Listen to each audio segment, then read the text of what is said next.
Alright, we're working on this 2013 Kia Soul. We're going to be replacing the engine in this. It's got the 1.6 liter GDI engine. This is a manual 6-speed. One of the things I'm going to be doing is covering the CV axle removal and all that in 2 separate videos, so I'll leave links to those. I'm not going to cover it in this one. This is the replacement. It has 22,000 miles on it, so it should be a really good engine. Okay, now this one doesn't have a battery in here, but if it did, the first thing you'd want to do is get your battery disconnected and removed. This one doesn't even have the connectors, but I do have some more.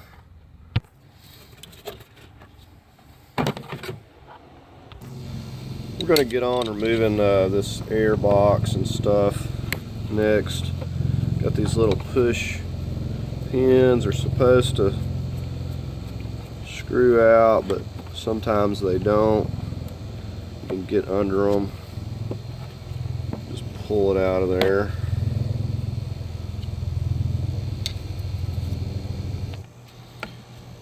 This is a 10 millimeter.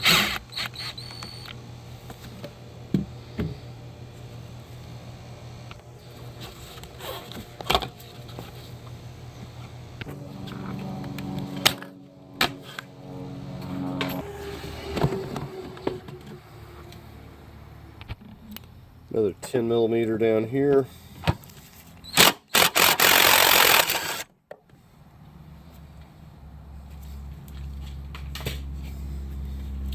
I should be able to pull this up. Oh, got one more thing. Okay, we got to get this out of the way first. Okay, we got one more 10 millimeter way down here.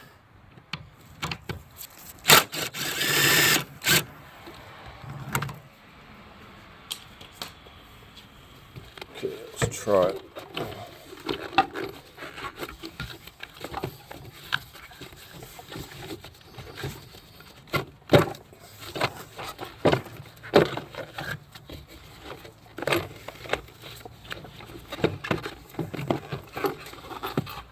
We just left those 10 millimeters on there. Okay, this is our vacuum tube. Go ahead and disconnect that.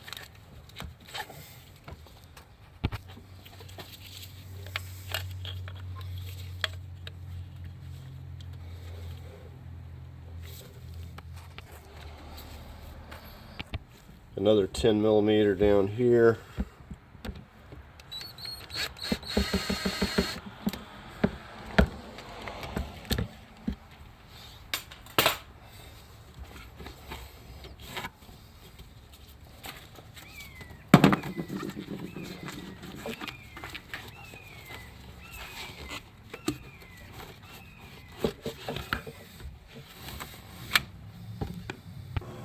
Go ahead and get our PCM. We got to push that lock.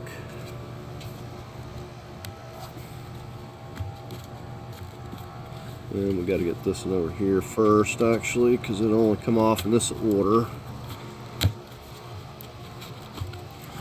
And then you can pull that forward. Now we want to immediately tape these over so we're not getting anything in there. Now while we're back here, we'll go ahead and get this 12 millimeter.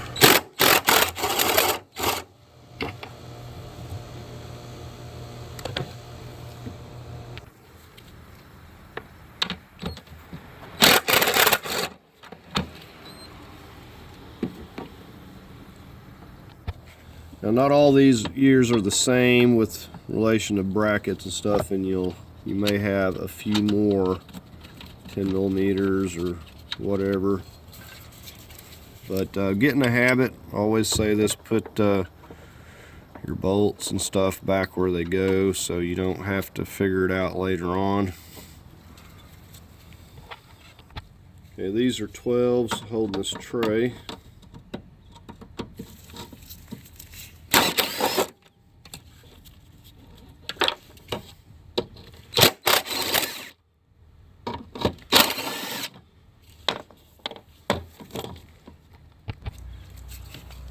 This wire has a 10 millimeter.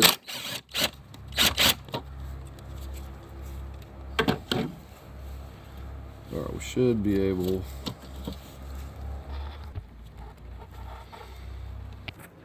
Okay, so the next thing I'm going to work on is just getting this front bumper and stuff off. I know this one is going to have to be replaced eventually anyways, but I'm going to be bringing it through the front here, and so the very first thing I'm about to do is get the wheels off so I can get to these fender liners and stuff.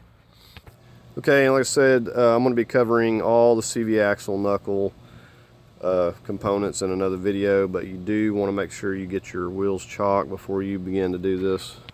Okay, CV axles are out. I've just got this set in here now. Okay, we're going to get on this push pin here. We've got some push pins, some Phillips,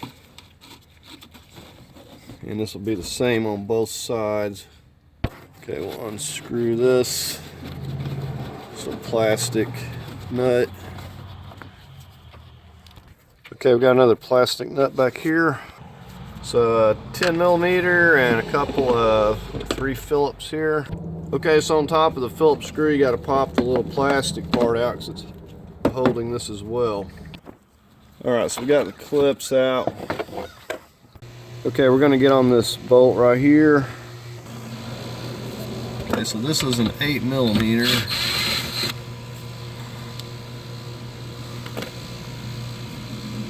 Okay, so here on this non-wrecked side, it'll just pop out here.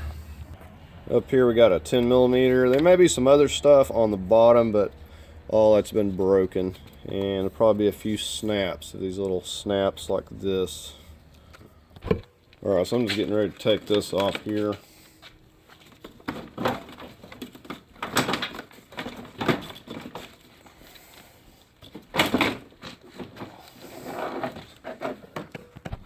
Should have a few of these that should pull up on each side. This piece will be snapped in here. You can see where it took the impact in here and bent this all in, broke this piece. I'm going to pop this air sensor clip up. Alright, next thing we're going to get on is these 12s. Got a 10 there. That's going to hold it in place.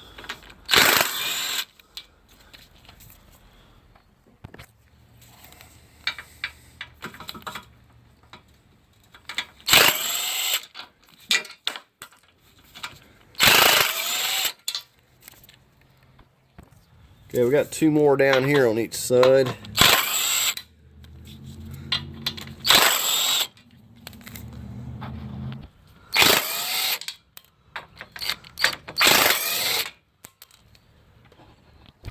Okay, now we just got these 10 millimeters on the stud.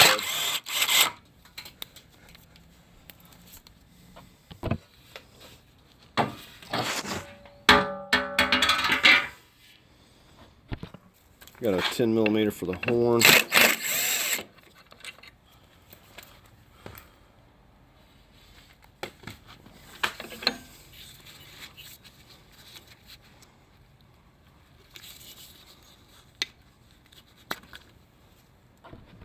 This horn gets clipped here.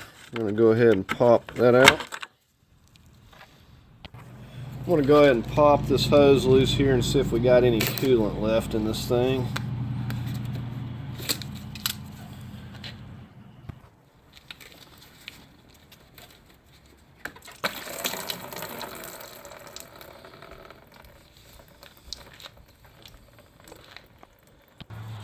I'm going to pop this one here loose and take this plastic bracket off. It's got being held on by a couple of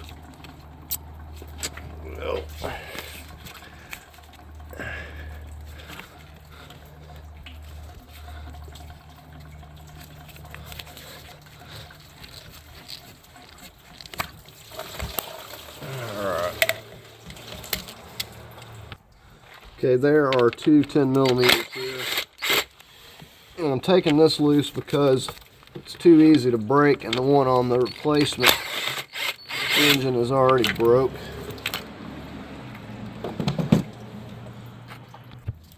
Okay, we get this fan connector, squeeze down there.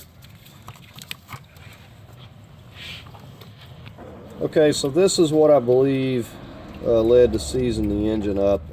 When I guess they wrecked the front, broke this, and put some kind of something back on here, and it basically just, I guess it overheated and seized the engine. Okay, so this doesn't have any Freon in it, otherwise I would just simply pull the condenser off of the radiator and leave it attached with the compressor, but the system's empty, so there's no need in hassling with it. We're just going to take these to 10 millimeters. I want to tape these ends up so they're not getting damaged and getting excessive amounts of air into the system. Okay, so the only thing left should be this bracket on each side. This one over here is broken.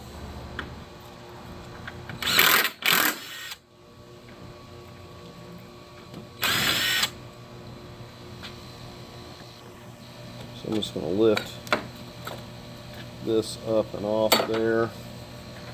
This one I think they got glued, but it's like some kind of a bottle cap. I should be able to lift this up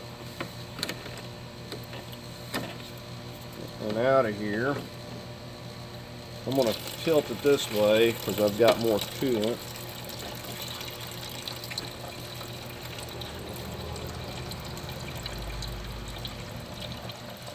So anytime you see this coppery stuff, someone has put stop leak in here. You do not want to think about putting that in. It will clog up your heater core. Now on this one I've already replaced the heater core. It was damaged anyways, but I would have had to replace it regardless because of this. So back to my point, I will be replacing the radiator, but other than the hoses, the ones that I use, the engine, if there's any stop leak in there, doesn't matter because we got another engine. So the hoses, and the only other thing that would be left in the equation would be the overflow tank, and I can rinse that out. And like I said, I already got another heater core, so the hoses will be clean, so we won't have any worries. Got two 10 millimeters holding the headlight.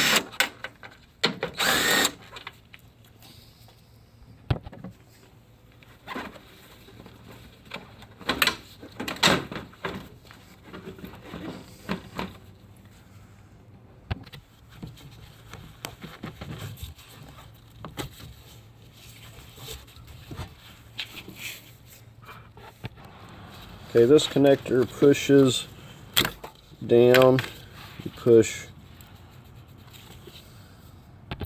and we got one on the other side. Got one of these on each side on the fender. Okay, underneath there's a few of these coming up into here vertically on this little fender shroud or this little splash shield under here. I'm going to get both of those on each side.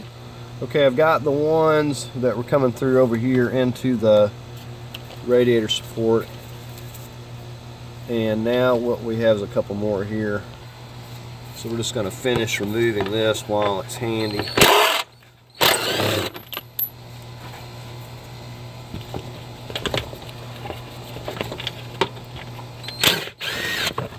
So we'll just have that completely out of the way. Okay, the only ones we got should be the 12s on each side here. This will be free. Okay, I almost forgot. This is where you're going to disconnect your hood release. We'll pull that into that slot there. Get a little bit of slack. You can see. We'll just slip it right out, just like that, right out of that slot. And by the same token, we want to pop this part out. Get my tool. Okay, so I had to use my spreader tool to kind of pop it out of there. It's in there pretty tight. Okay, so this piece is actually pretty light. Okay, we're going to disconnect this lower Freon line here. And we'll want to get this kind of taped up too.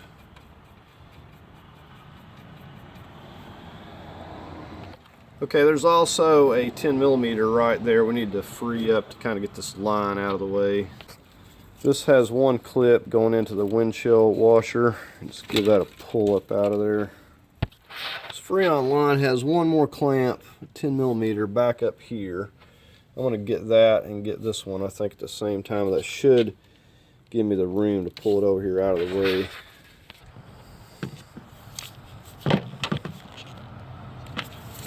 Yeah. I think we'll get this ground right at the end.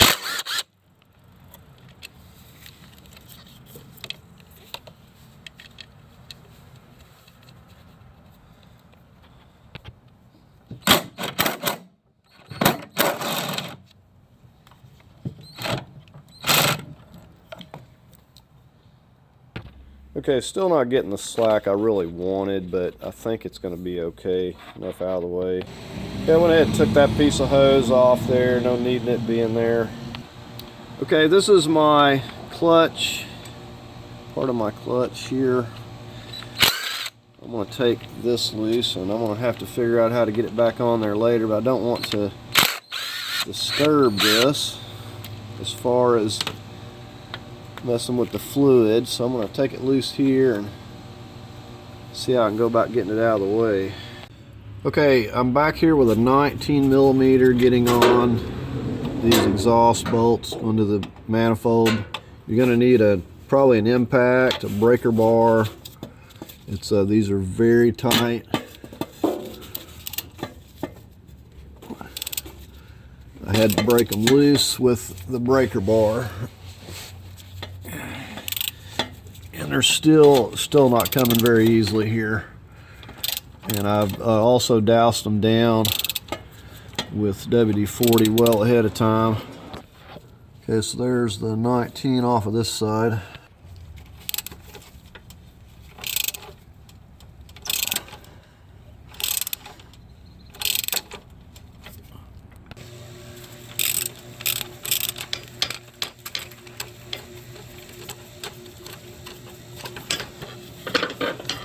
Okay, so I believe we got that pretty well loose there.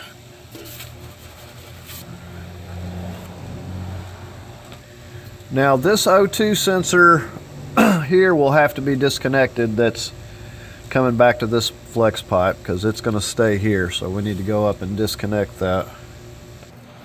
Okay, now it's going to be this gray one here.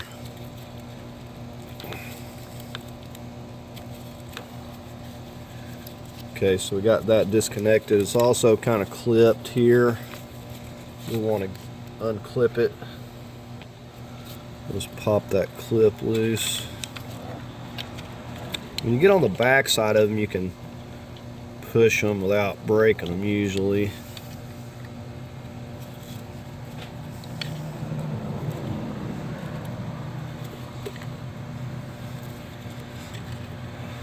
Alright, so there we have that freed up. It's also clipped in the manifold. You'll see the little hooks here. Just free that completely up on that heat shield, and we'll just throw it back there so it's not getting hung on anything.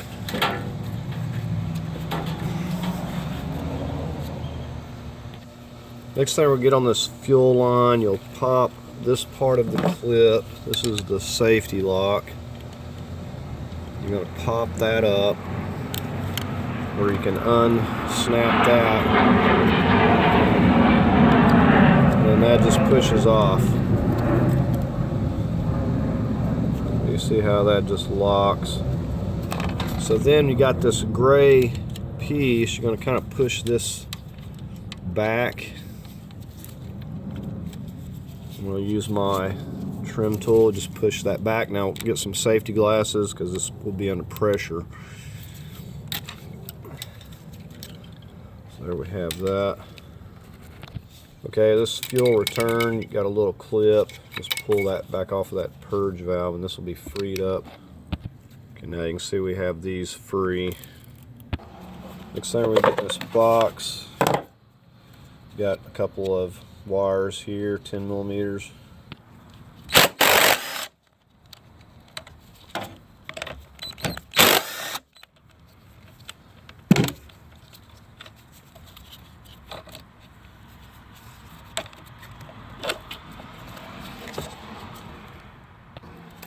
Okay, right down here from the fuse box, unhook that connector. It may have be clipped in here, but these have already been broken. Okay, you can see this frees this up from the body, and we just pull it back over here to the engine. I'm going to disconnect this ground at the transmission, 12 millimeter.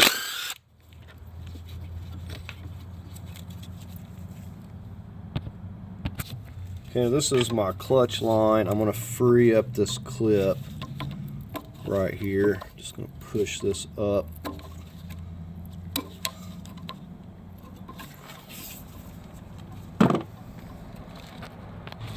Let's try some spreader pliers. Okay.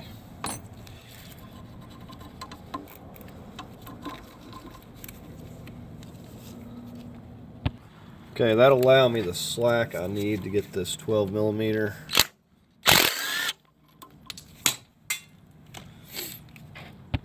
Okay, you can see we can kind of pull this clutch, everything up here out of the way a little bit now. Okay, we're going to start disconnecting these safety pins.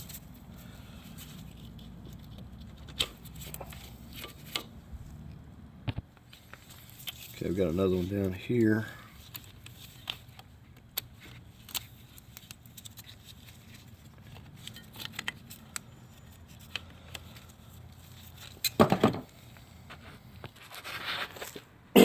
Okay, so it's looking like with this harness, we're going to have to remove it from the engine here and lay it back over this way because it doesn't disconnect. It runs into this main harness and back into the inside, and so we're going to have to disconnect everything.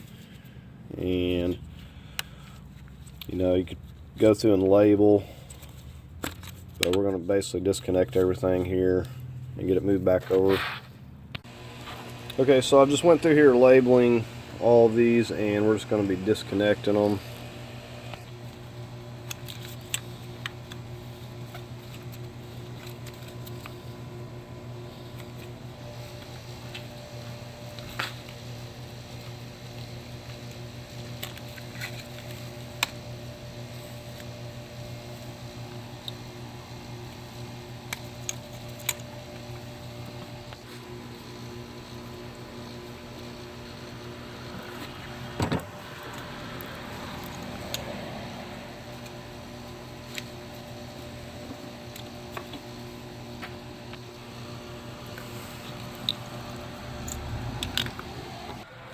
Okay, these coil packs got a safety lock there that you have to push back.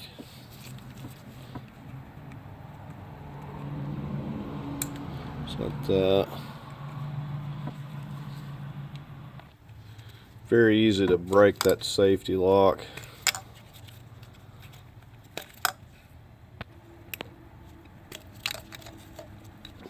Okay, we got our cams, our high pressure pump, cam sensors. This part of the harness got 10 millimeters. Okay, so we got all that freed up. Okay, we got this vacuum to push the clip or the clamp back, and we've got another sensor right here. This upper O2 sensor has a safety lock there. Pull that back. This plastic piece has clips. You have to push that clip down. And it's the same thing up at the top here. So now we have that. Got one more right here at the purge valve. I'll lift.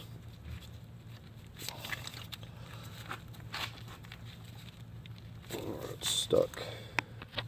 Okay, so there's a safety lock coming through this side. I don't know if this was broken previously, but I pushed it out and then it came off of there.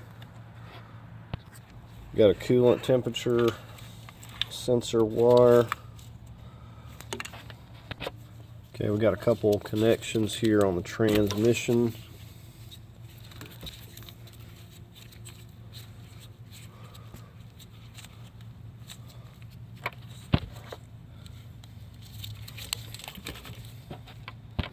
Okay, still got a few wires. We got the throttle body here. Okay, that one's hooked. There's a clip going into the side there for that as well. Our MAF sensor.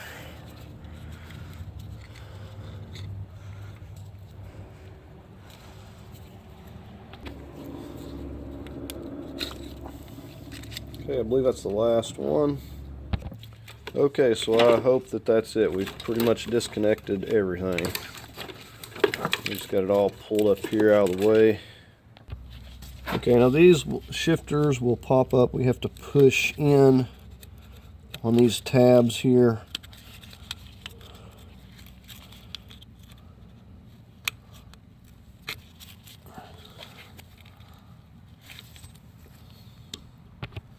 Okay, so with those pushed in there, you see those.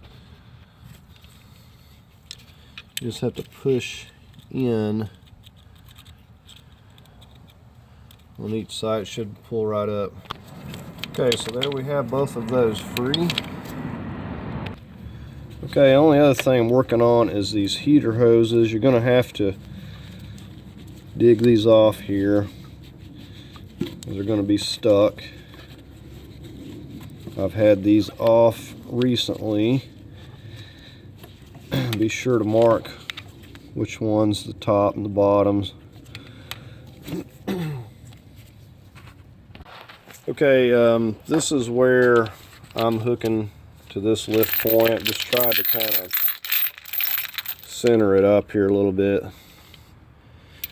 And just strapped it around there. So I'm getting ready just to bring the lift over here and try to get under it and see what I got. I want to put a little tension on it.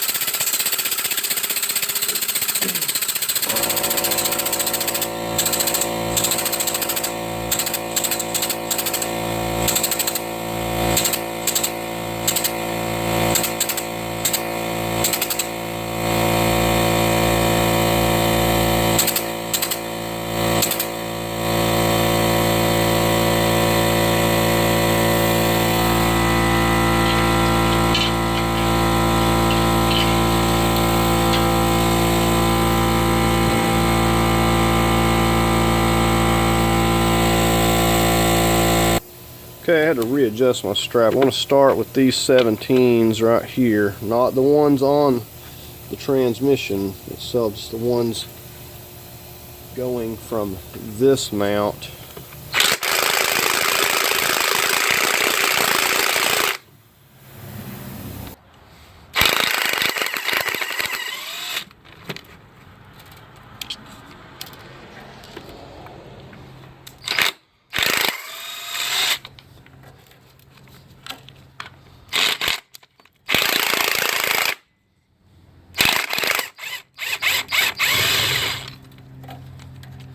Okay, the lift is holding it now.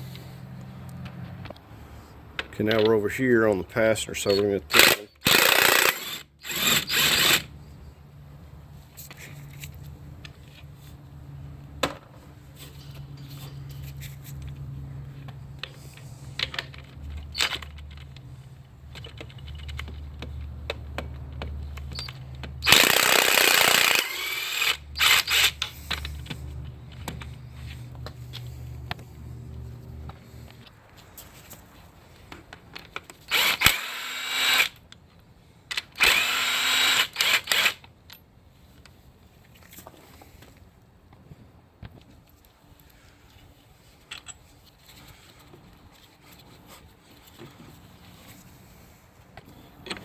Kind of had it in a bind there.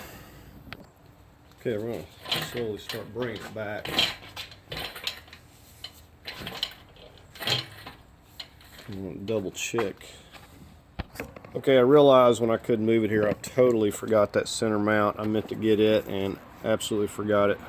Okay, the easiest way is going to be just to get to this 17 right here, going through this mount. Okay, stand correct, it actually has to be removed from this side, the nut side, and I should have drained this transmission fluid, and I skipped that as well.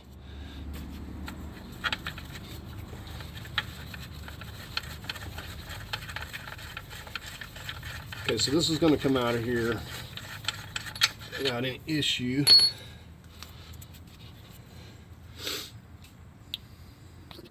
I'm going to see if I can pop this just down.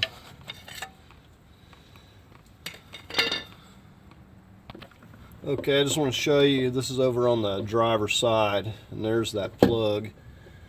Surprisingly, there's not a lot that come out of here, but nevertheless, it just continues to drip out of these CV axles.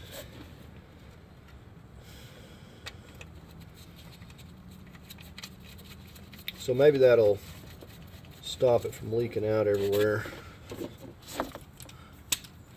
But that's where your drain plug is.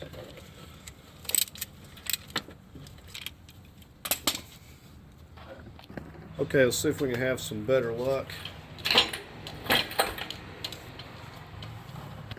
Okay, it was slightly in a little bit of a bind on the exhaust there. I'm going to lower it down just slightly. Now that I've got it pulled out, and hopefully I can swing it. Trying to miss this air duct here where I don't have to take that out.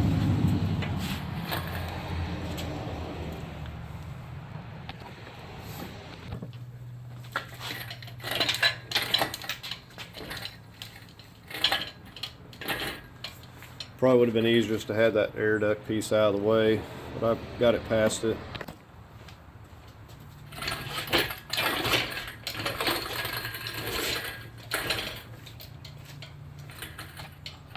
So I'm just going to get it on in here and set it on some 4x4s or something.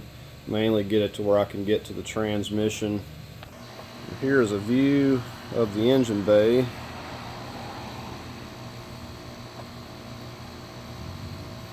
And I'm going to put them wires back down here.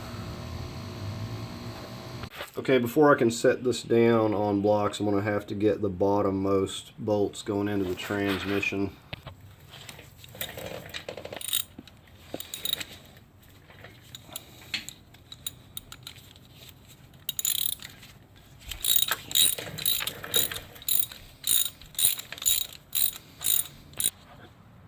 Okay, and you're going to want to label each one of these and number them. A lot of these bolts will be all sorts of different lengths. You want to make sure to put them back where they go.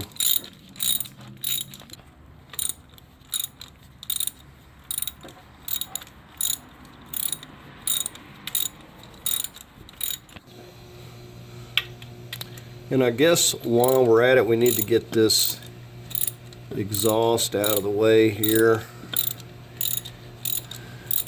It's kind of some of these bolts anyways that are on here, they're down low. We need to get these right here.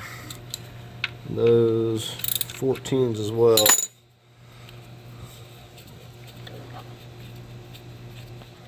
Alright, I'm going to start trying to get some of these on this brace for the exhaust.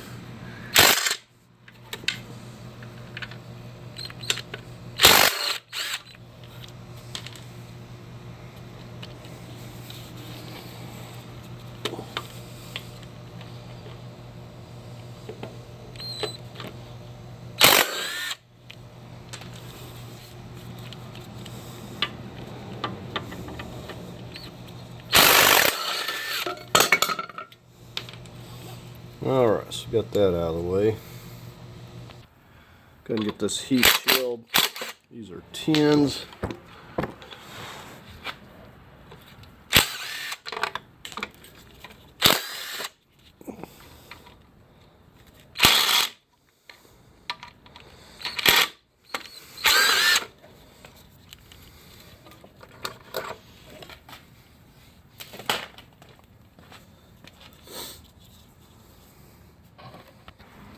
This my O2 sensor, I'm just slipping it off my spreader pliers. Just slides on that bracket. Slide this out.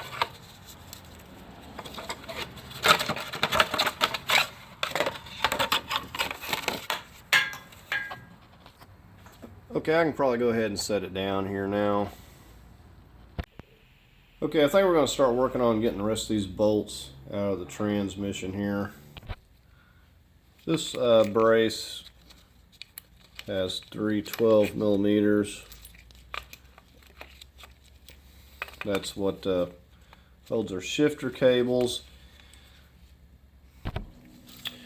Okay, and this part of it we just push in, lift that up, and then we'll just take that out of the way.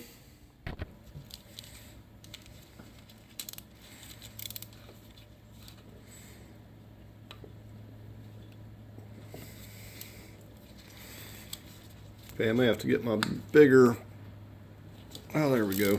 These have all been 14 so far.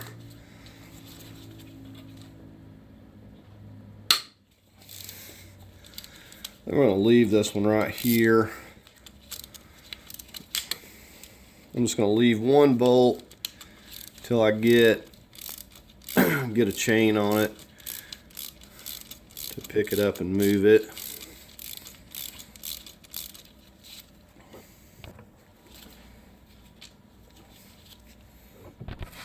Have a couple of wires unclipped here and here.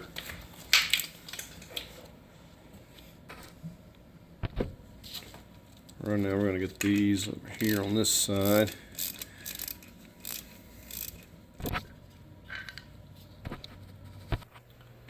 Okay, I just got me a chain rigged up using the mount bolt here.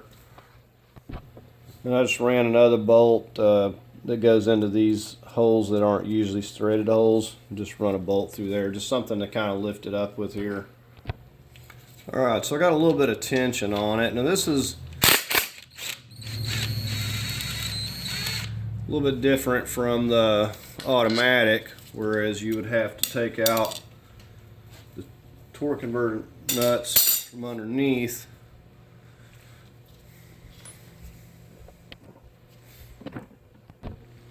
Okay, so let's just see. This should be coming loose. It may be in just a slight bit of a bind.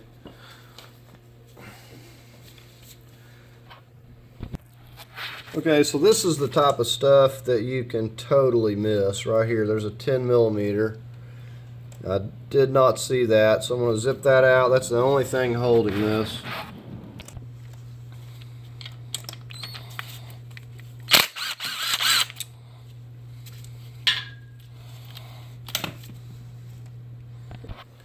Okay, let's try this again. Well, it's still hung up a little bit. Okay, I had to take a wedge on that other side. I think that it's probably got rust on the alignment peg.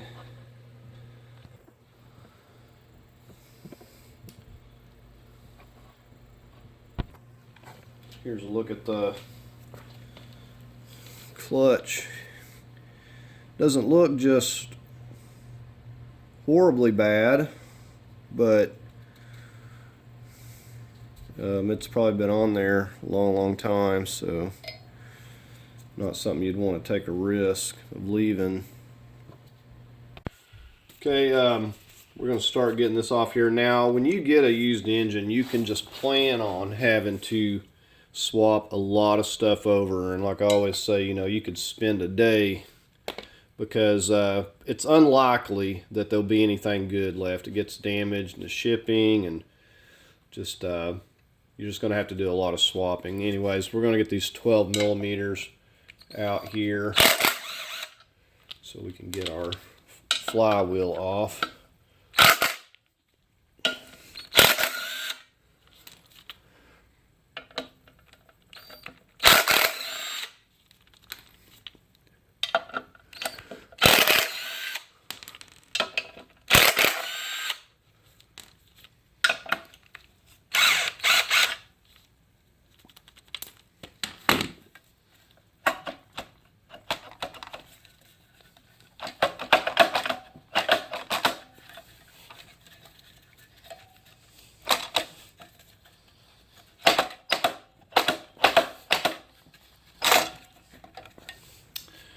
Okay, let me give me something to kind of help pry this off here.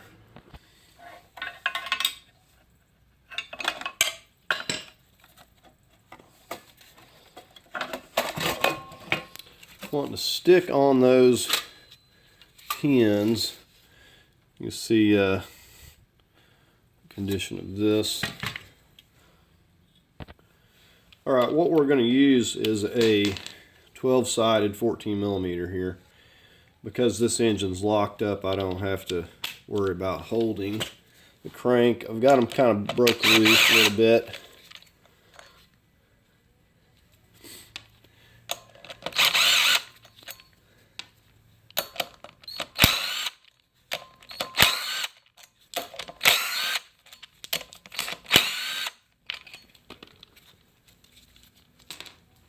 Alright, this is going to be kind of heavy.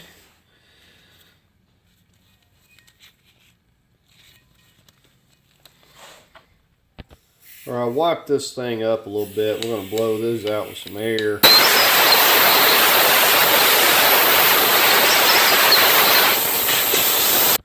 Okay, and another thing you want to do on these engines, take you a flat file and go around this whole surface here. Make sure there's no burrs or dings sticking up.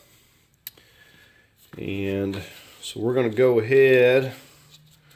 So we make sure this is clean. I'm going to go ahead and get this set on here. Get our holes lined up.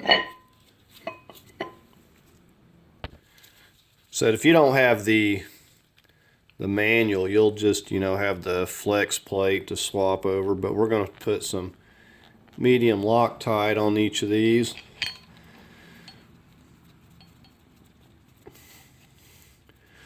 So let's go through and get them all Loctited. So you absolutely want to thread these down by hand before you go to taking off with them.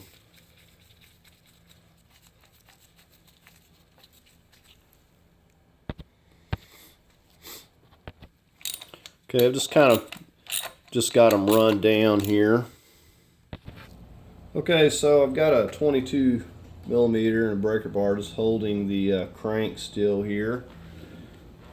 And I'm going to do this in a couple of phases. We're going to go through the first pass, and I'm going to go 25. You want to kind of go in some sort of star pattern.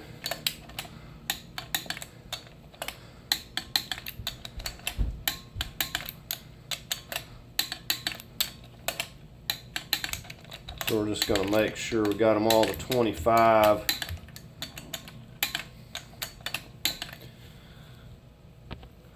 Okay, I'm going to go to 55 for the final torque here.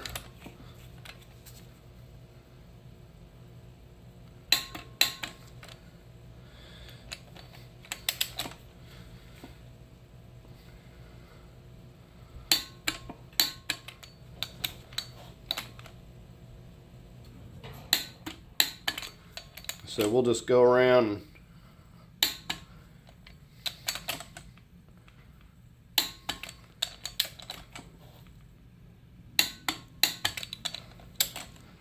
let's kind of go around and double check them. Okay, so here is our new clutch kit, and it says to lightly grease these splines. Make sure to wipe off any excess. There's our pressure plate.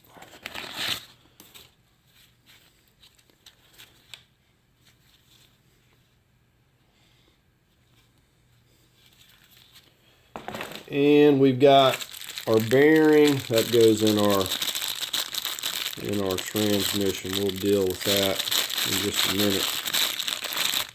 So this is our bearing that we got to replace. Supposed to lightly grease this, and same thing, wipe off any excess. Then here's the alignment tool. It's important that you Just finger tighten those to get this aligned properly. So I'm going to just grease the splines on the transmission, so I'm not putting any grease in here yet. We're just going to basically get our little alignment tool, get this in place here, feed it right into the hole that it goes into, and that centers that up. And then we're just going to get our clutch on its alignment pegs here.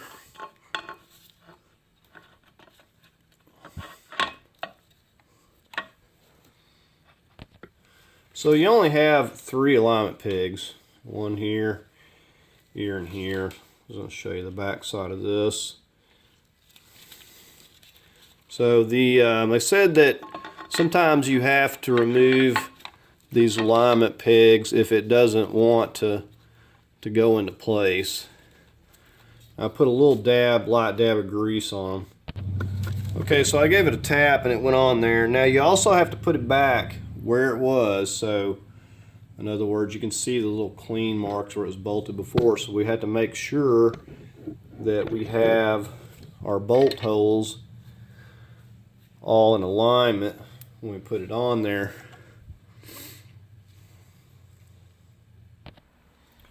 So at first I had it in the wrong position, so I had to rotate a little bit there, but you can see it doesn't really matter exactly what orientation. You just have to make sure your holes line up when you get it on to your locating pegs there, and it went. It's just a nice snug fit. I tapped it with my hand so it's enough to keep it there. So most of you will have a torque converter, and you'll just have to worry about dealing with that. But if you got the manual, you definitely want to take the time to replace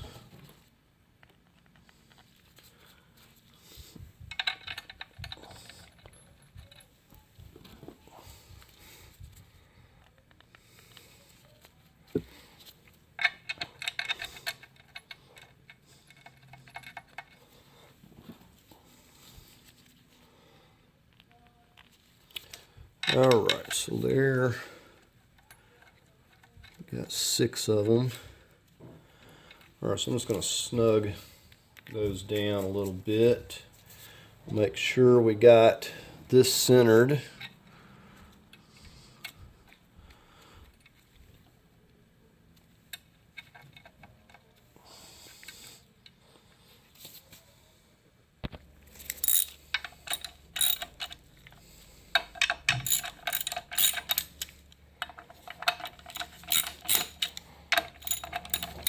We're just going to tighten these evenly.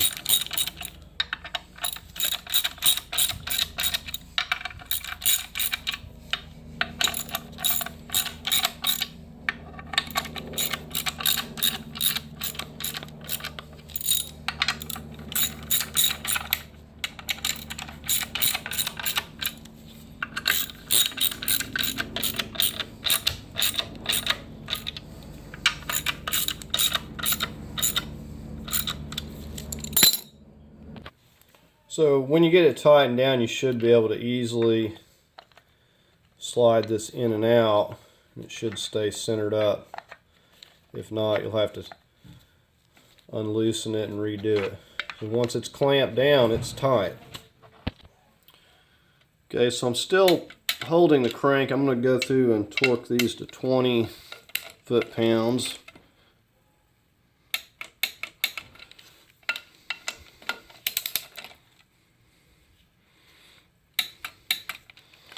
Yeah, anything like this, just try to, do like a star pattern or something so it's even, and then just go around, double check it.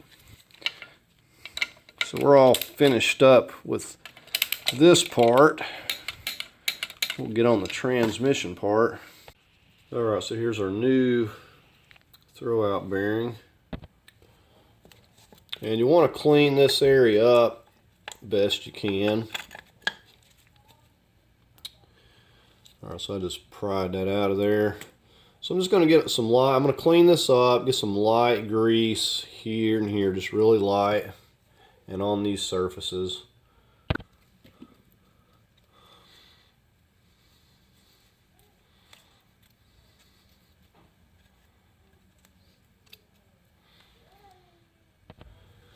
So I'm just going to slip this back down underneath this fork here.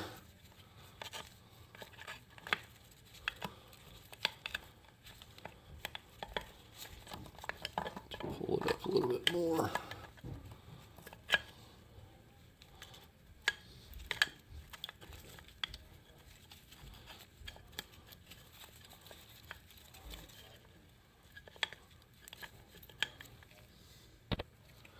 Okay, so if you pull the fork up far enough, you can easily get it on. You just want those hooked right underneath that fork there. So the tabs that you see, they just go right under the fork. Just kind of holds it in place or guides it. So when you apply pressure, so I didn't remove the fork. Now if you needed to, you could if you had to replace it. I did put a light bit of grease around this surface here and the splines. Okay, now we've got our bolts ready. Over here we're ready to go ahead and get it in place, and we've got a little light dab of grease on our locating dowels there as well.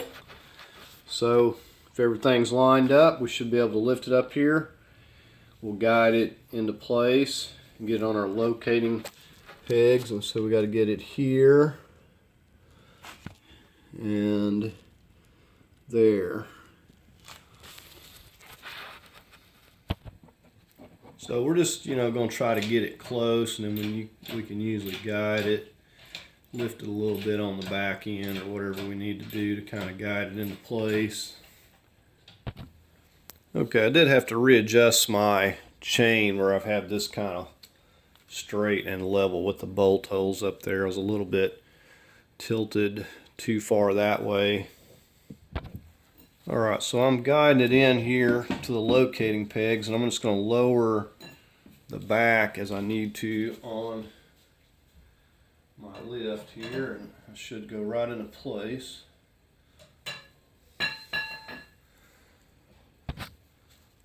Right, so once we get it slid up there, it's just a matter of snugging up our bolts that we got where our alignment pegs were and getting in all the rest of the bolts here.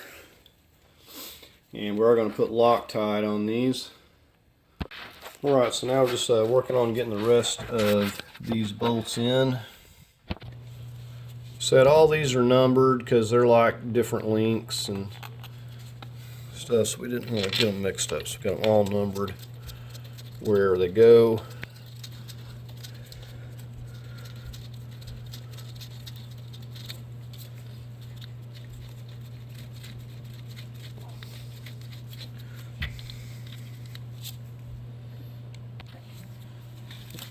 Right, we're getting ready to get the starter in while we're getting these bolts here.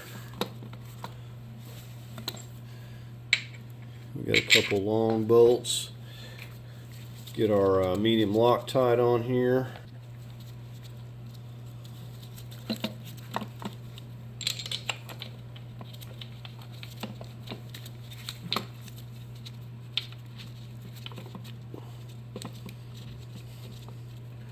Just starting them by hand.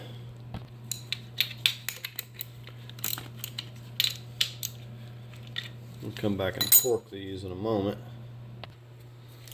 Right, we're going to start torquing these 14s to 35 foot-pounds.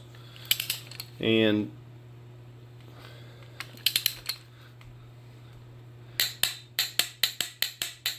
there's 2 bolts on the bottom that I couldn't get to, but we will we'll get down there and get those as we get this where it's a little bit easier to get to those lower ones.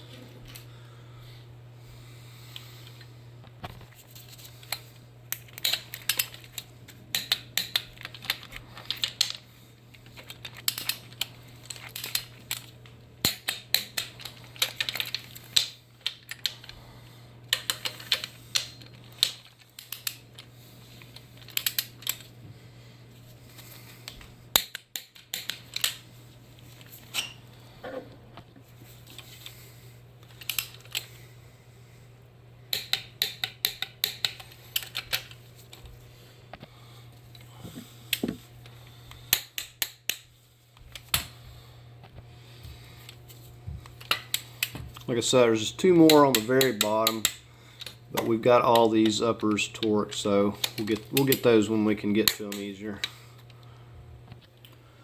Okay, and just to give you an idea of some other fun stuff you may be looking at, now I had to transfer all these studs for this exhaust manifold off of my old engine because they were rusted so bad you couldn't even get, you know, once I took the nuts off, the threads were gone. They just ruined a new nut and they wouldn't hold. So all those had to be transferred. So if you ever took a stud out, you know, you just jam a couple nuts on there and then work it out. Well, that's what I had to do for each and every one of these. So we got like 9. So I had to replace all those. So stuff like that you run into with a used engine, so just plan on it. They don't usually give you much as far as, you know, accessories, and you know, hopefully you don't have any stripped holes. If you do, you have to go in sometimes and chase them. There was one of these I had to chase where the stud had come out, so I had to chase it a little bit with a tap. I believe it was a M8 1.5 or something like that. But anyways, had to do that.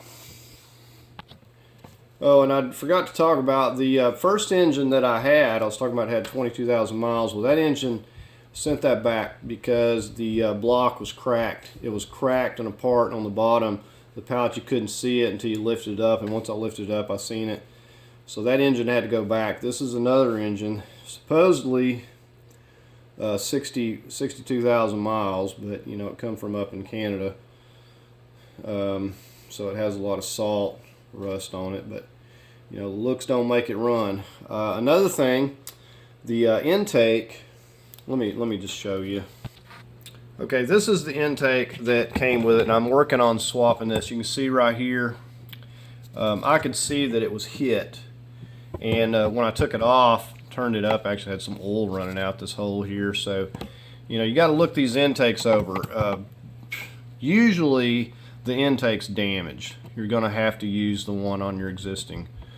So plan on transferring that over. I'm getting ready to do that, but I had to get some intake gaskets, and they don't keep them in the parts store, so I had to order those.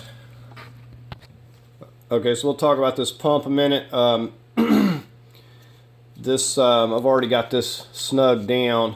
What you want to do, because that doesn't come with this high pressure pump either, you have to transfer this over.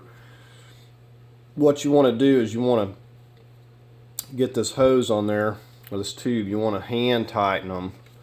Just hand tighten them at the same time. Then take your wrench and snug them down. Make sure that it's on there properly, and then give it a good snug. Don't give it too much because you can ruin it, and you'll have to replace this tube. So don't over tighten it. Get it a good snug and then quit. But you know, when you get it together, you know, you want to verify and make sure you don't have any leaks and stuff.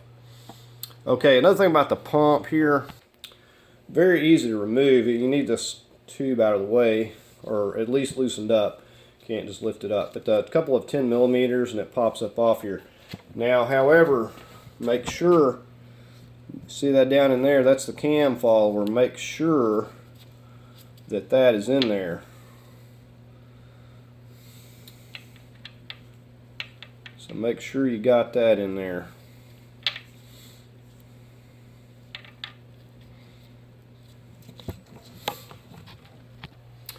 Okay, if you look on this cam follower, you see this little notch right here, and that makes sure that you get it put in there. So that roller is going to be rolling on that cam. So you see the little groove. So when you put that in there, it just lines itself right up. Okay, the only other thing so far, just made sure the spark plugs were good. Torque those to like 20 foot-pounds, 15 and 20, and then I put these transferred the coil packs over. So no big deal.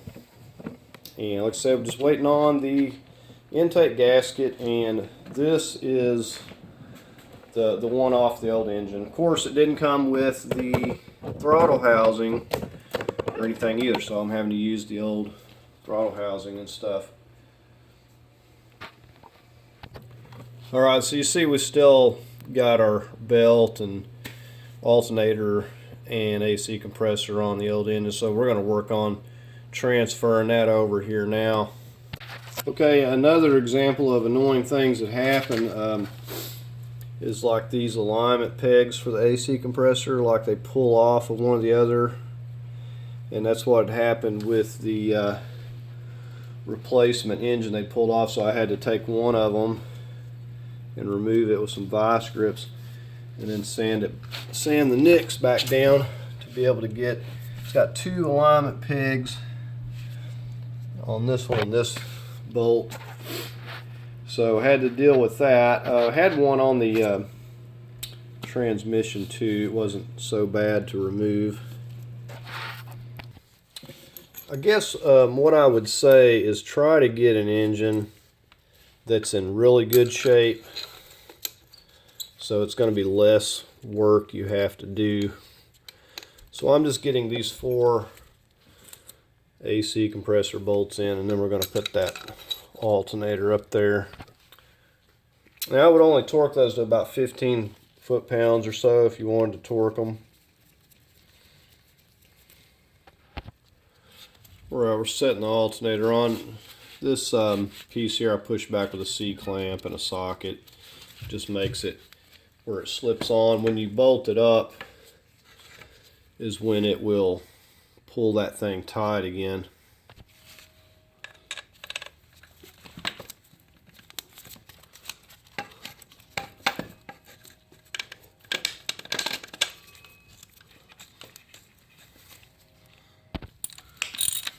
This is a 14.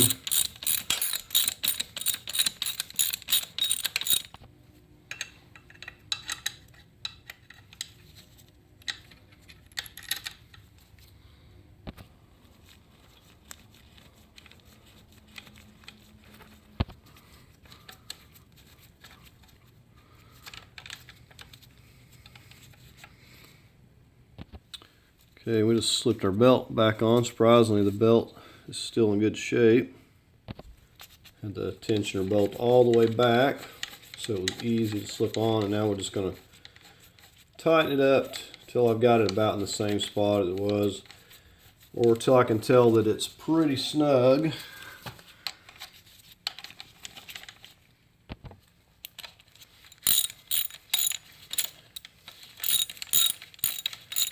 When I had checked on the old one, the tension I had like an inch from here up to this block, and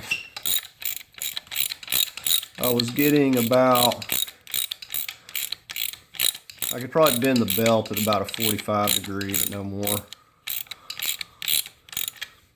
And then once we get this where we want it, we'll go ahead and snug this right here up. Now, I didn't have it quite where I had it on the other one, but I just kind of went by the feel, and I can feel that it's about as tight as it was, so I kind of stopped. But as far as the distance, it's a little bit more than it was, a little bit more than an inch there. But I do got this snug down. The good thing about it, if it is too loose, hear any squeaking, just loosen this off, snug it up a little bit more. Okay, so I got my intake gaskets here. Okay, so it's only going to go one way. Now, if the intake was good, I probably wouldn't even mess with this right now, but I'd say that it's pretty much 9 times out of 10 these things are busted. They've gotten hit, damaged in the shipping. You can see the little tab right there, so it's only going to go that way. But it is nice to know that you got some good intake gaskets on there, because it's very difficult to replace in the vehicle. Right, we got this surface already cleaned up.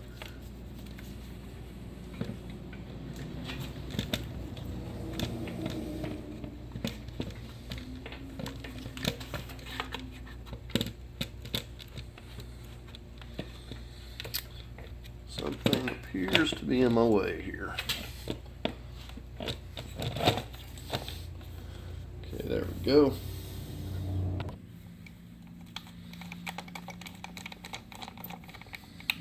It's all 12 millimeters.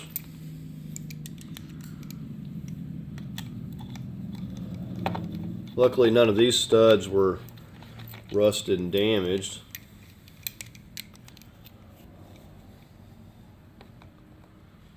Going through here. I'm going to torque these probably about 15 foot-pounds as well. Don't want to overdo these.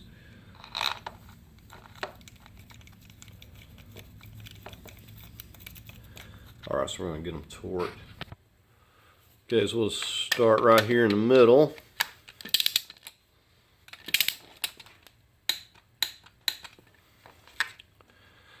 Just work our way to the outside.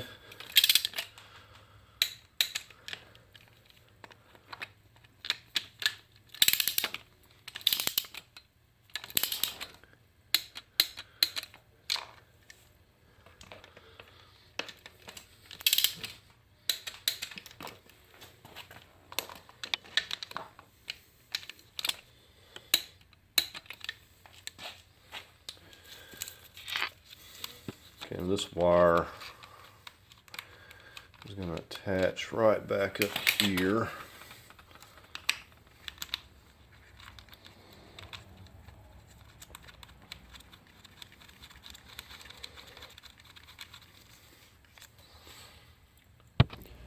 Okay, I just reconnected the hoses, coolant hoses going to the throttle body here. Make sure we've got all this stuff hooked up. Want to make sure we got everything connected and all of our clamps. Everything that's difficult to get to is connected. Okay, I'm getting really close to getting everything. We've got this bracket that supports the exhaust manifold here. We got a couple of bolts here. We got one. I want to get all these in loosely first. Okay, so the other one is just going to go right up through here into the bottom.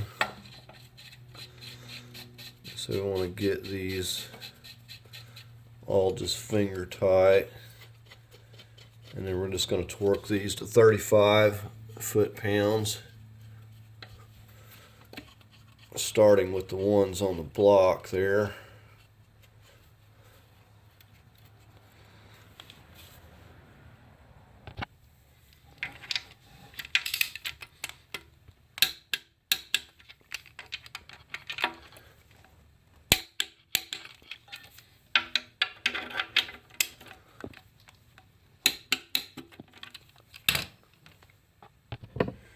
Okay, and I probably already mentioned this, but you want to take this off, put anti-seize on it, and tighten it back down. You know, if you do have a problem with it, you'll know you'll be able to get it loose. So we're just getting our heat shield fastened back down. Okay, I'm just sliding this back in over here. And I believe we're ready to go back in. If I get something out of order, it's because I'm used to putting these back in relatively quick and having everything, but I had to send off the engine, and this thing's been sitting around. It's been several weeks since I've messed with this, and I've had other projects, so I'm hoping everything goes smoothly. I know I've got to get a couple of quarts of manual transmission fluid in this thing. We're going to locate those plugs and make sure that they're going to be removable. Okay, so over here on the front side, right down here, because I don't remember if I showed you this. This is going to be the fill plug. And you can see it's got a washer on it. You definitely want to, it's just stuck on there. You want to take the time to make sure that that's going to come loose.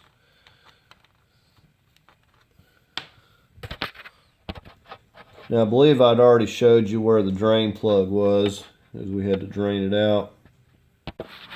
Okay, I finished putting the 2 lower bolts in down there and torquing those with 35 foot-pounds. Just wanted to show you where I've got this connected same way, pretty much coming out. Connected at that lift point in there, and then I just run this over here and strapped it through that. And basically I adjusted it a couple times till I got it pretty well centered, and you see how it's sitting here. It's nice and centered up. So we're going to go ahead and take this over there and start getting it bolted in now. And I kind of got a strap on here as I'm guiding it, keep it from spinning around wildly.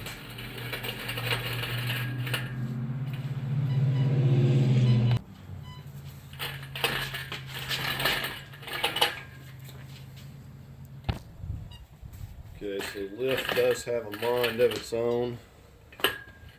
Have to guide this. This is going back in place pretty nicely.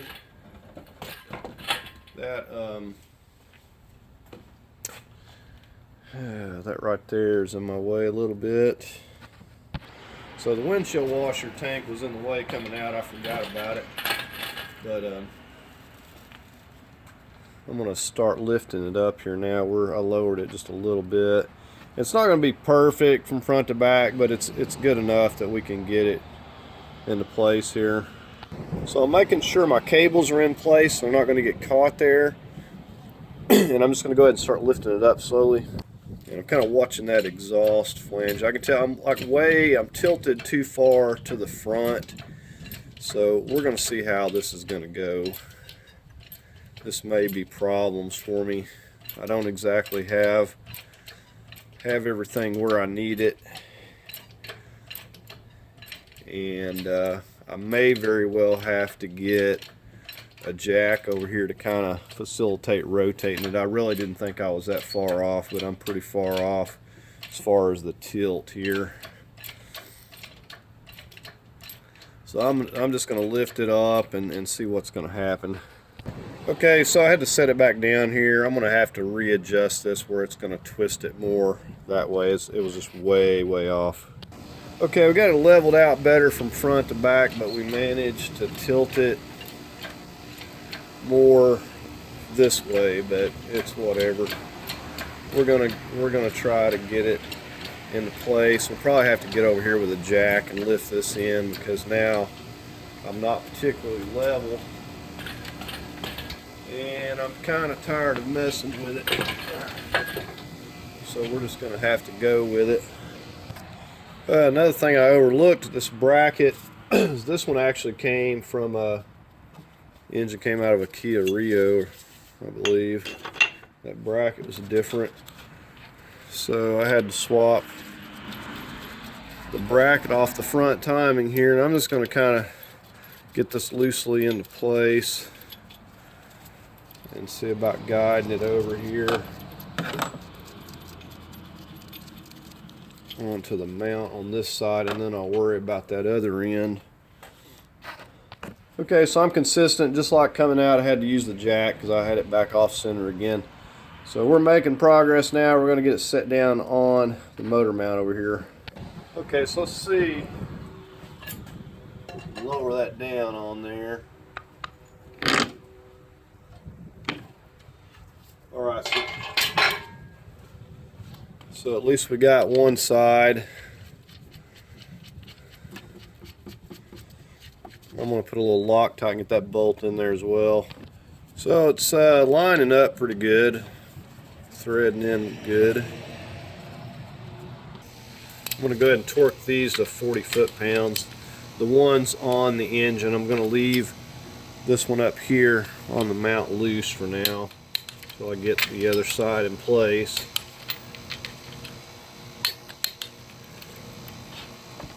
Okay, so I've adjusted my jack and got this lining up nicely. I'm just getting ready to start fastening these down. Okay, so I feel like we're making some real progress. Once we get both of these, we'll maybe hop under and start connecting that center mount, get everything secured, and we start connecting things here.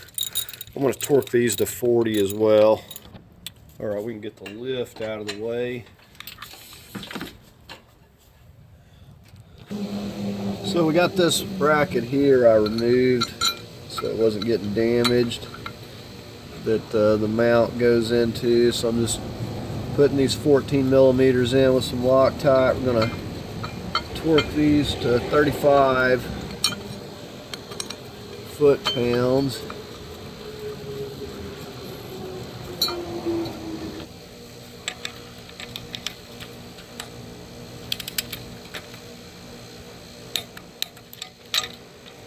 So 35.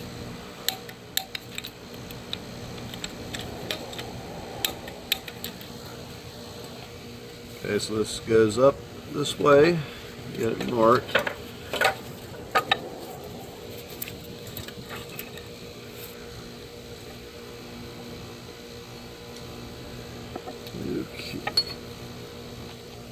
Okay, so I was trying to remember. I think the bolt goes through this way. Probably doesn't make much difference. And 17 millimeter nut over on this side. Put a little bit of Loctite on here. I don't think this is a locking nut. Got our 14 millimeters. Gonna go 35 on these right here. Probably go 45 on this nut on this side.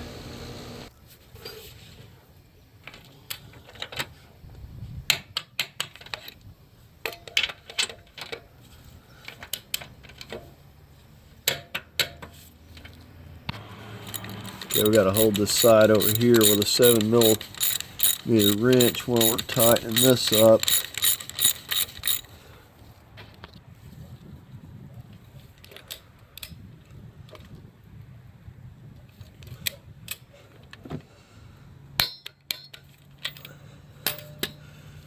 There we go, 45. Okay, so I'm getting back here to hook up the exhaust, put these 19 millimeters on here. Now on top of doing this, make sure your gasket is in place, and we're definitely going to put a little anti-seize. These were very difficult to get loose. So I pushed the connector for the O2 sensor back up there, so that's up there handy.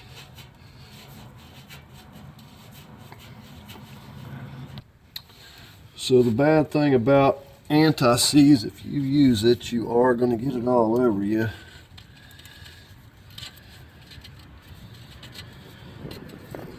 So I'm going to get my extension, and we're going to really torque these to about 35 foot-pounds. Should be plenty. So just going to get yourself a 2-foot extension and your 19 millimeter.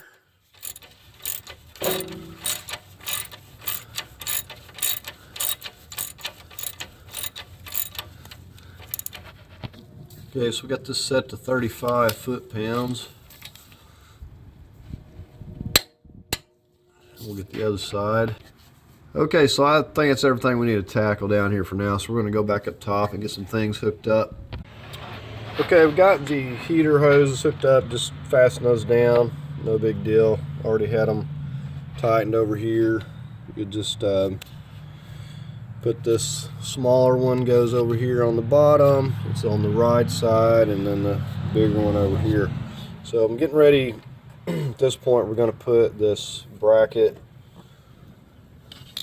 that's going to go. It's got 3 bolts. We're going to get that fastened back over here.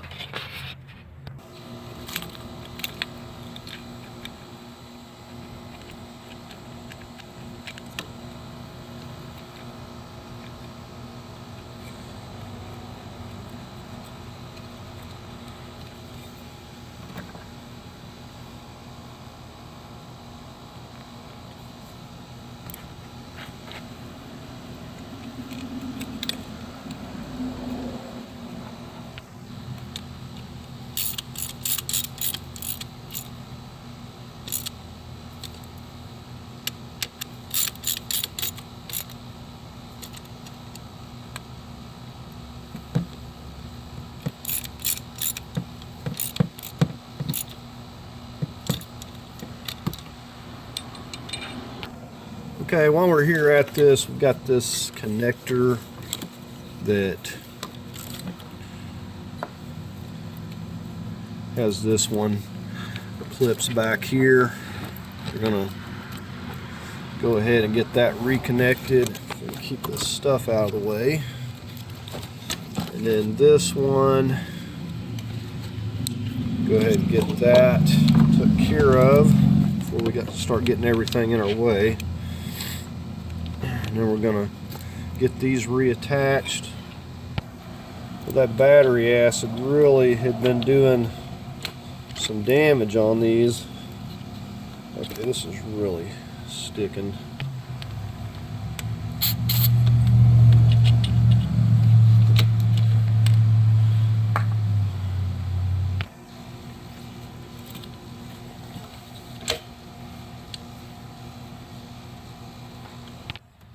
Those just lock back there easy enough. Okay, we're going to slip this one on here first, and then we'll get the back end.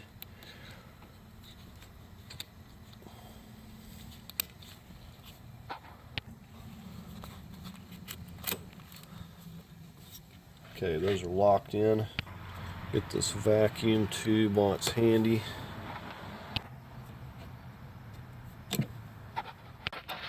Okay, I'm just getting ready to basically take this harness I pulled back and just lay it back over here. And this snaps in here. Trying to do everything in the order it needs to be without getting in the way of myself. So this is going to slip on to those right there.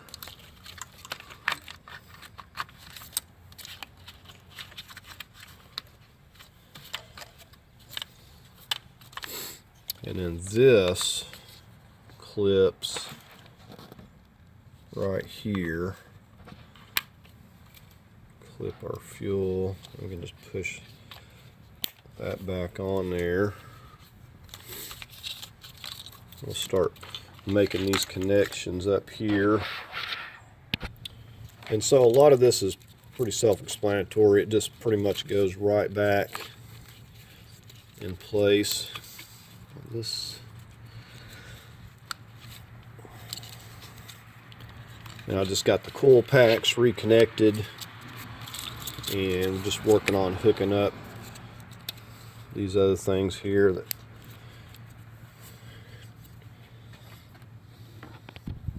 right here.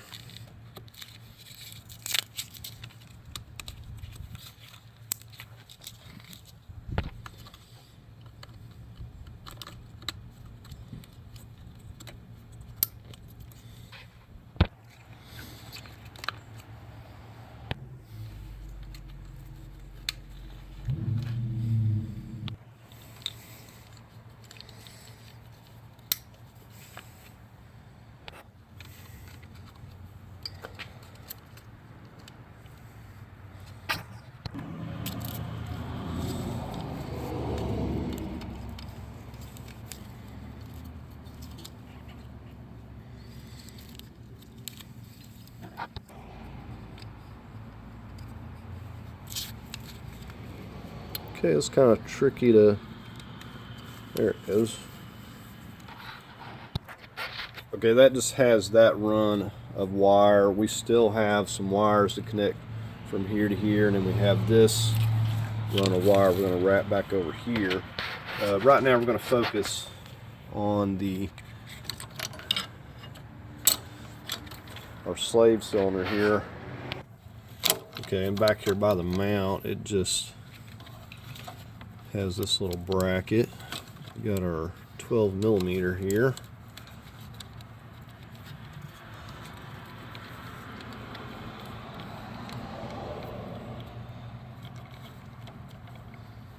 Let me move that back.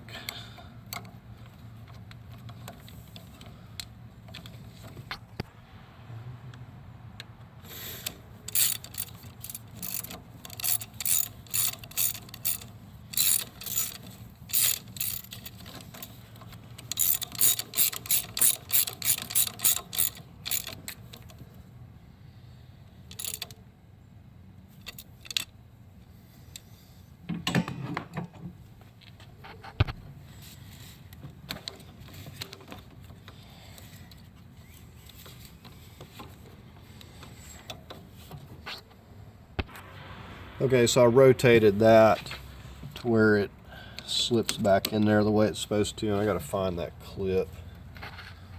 Okay, and this we're just going to slip down here and push in on it.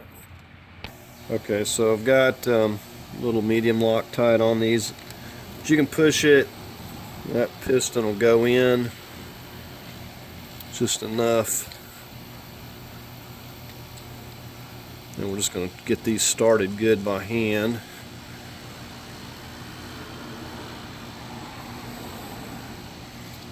We'll take our 12 millimeter.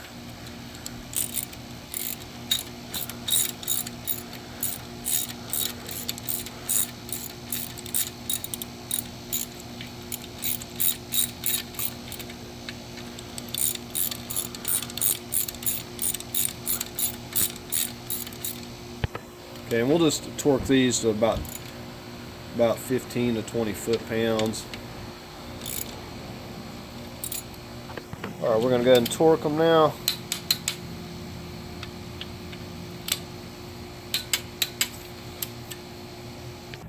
Okay, so this little bracket that I had taken off that goes on here, and I'm getting ready to put this little 10 millimeter back.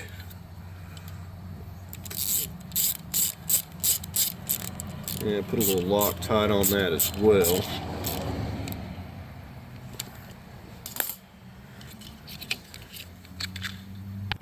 Okay, so I'm going to reconnect this throttle housing here, and then this one's going to go up here.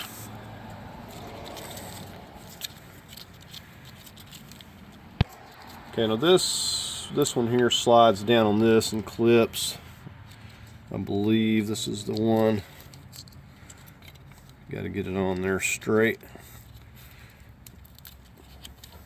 Okay, we're going to connect. I think I've got it. Okay. Okay, so I slid this one back onto this bracket.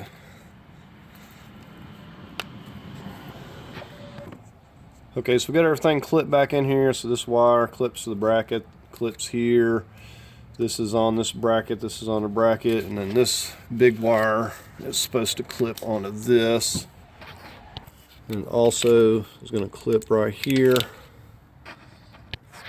Okay, this had a wire that goes right back down here. Almost forgot that one.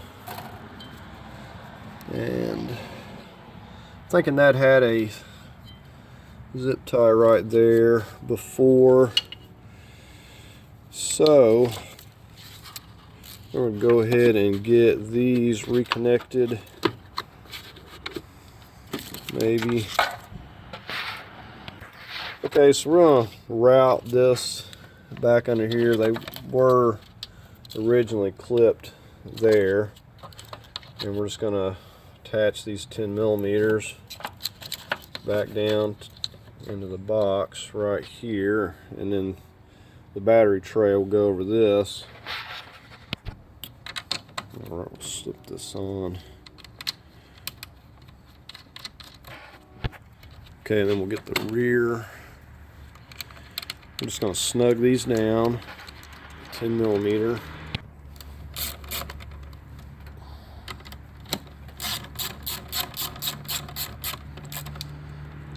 Alright, I'm going to get our lid back on the box.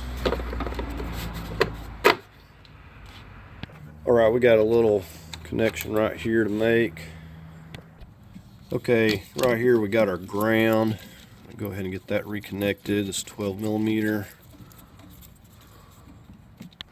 Okay, I'm going to snug that up. Alright, I'm just going to get this battery tray on. I put a little white lithium on there to help with that corrosion. Okay, I'm going to go ahead and bolt this down. I'm going to round up some different bolts. All these were pretty rusty, but it's going to get enough on here for now to make do with it. Okay, so here we are back at it today. I realized I was calling this air resonator the windshield washer fluid previously. But anyways, getting ready to bolt this down. I did get that clip, just kind of hammered it back down, and it goes on to the line for the slave cylinder there. So yeah, we got that in place. We're just going to get these bolts. I found some bolts that weren't rusted, and I had to chase the threads on those. They were corroded. And we got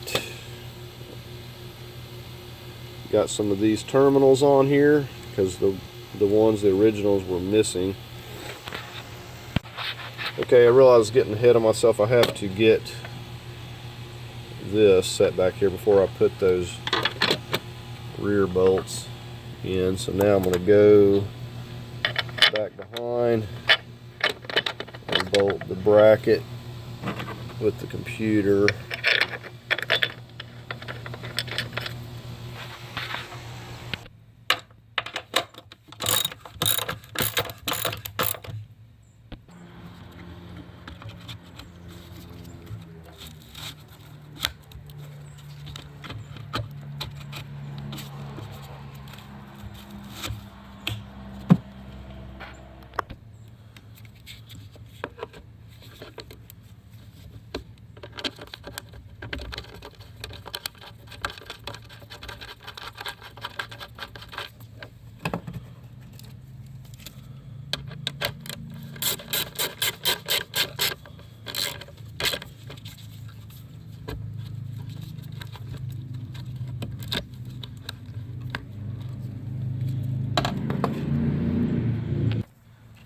Okay, I realize I forgot the coolant sensor here.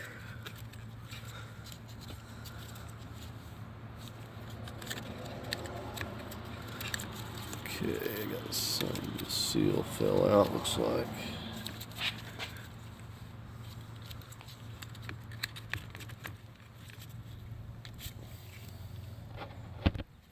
Okay, I'm hooking up these O2 sensors.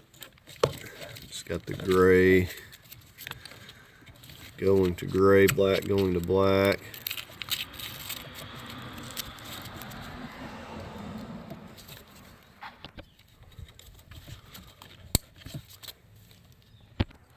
There's another sensor down here below that I missed. I'm just getting it here.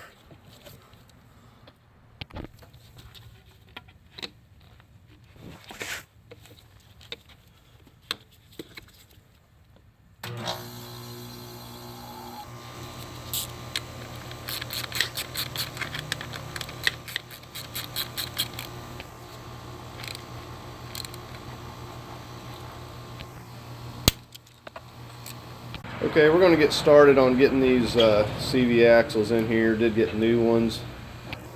So before you put this in, you want to put you a light dab of grease on this clip. Make it easier to remove. Also put some of your clean oil, or transmission oil fluid on this or on the seal. Make sure that that is clean. Alright, so we're just going to slide this up in here, and pretty easy to get in place. We just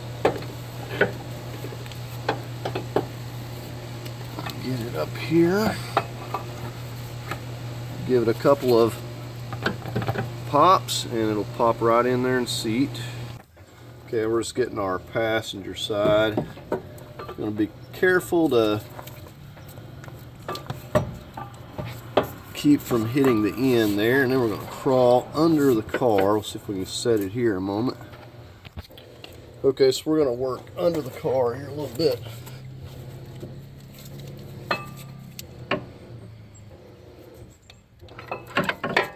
And this one's just like the other side. We just hammer it until we get it to go in.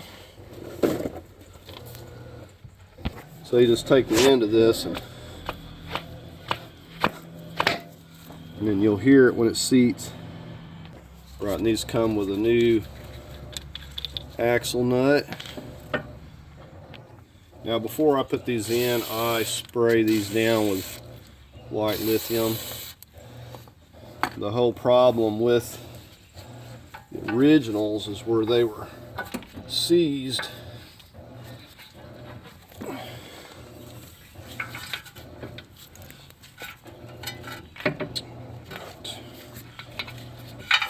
Get it lined up a little bit and then it'll go right in place.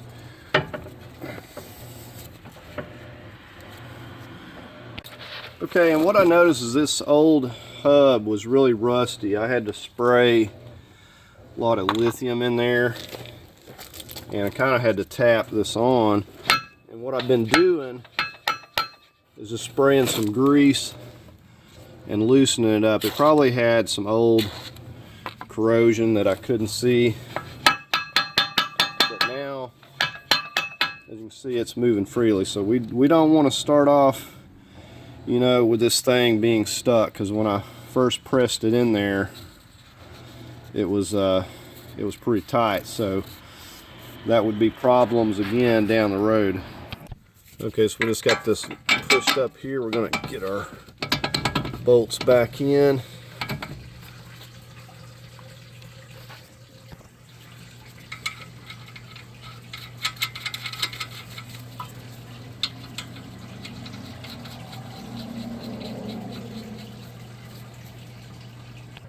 Alright, we're going to torque these to 100 foot-pounds.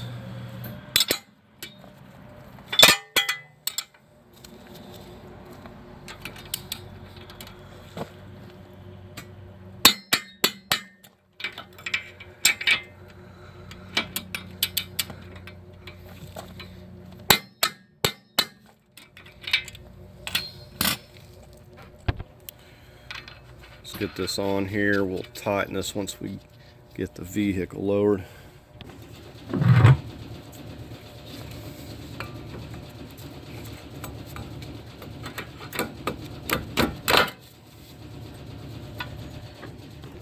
There, we got some medium Loctite on here.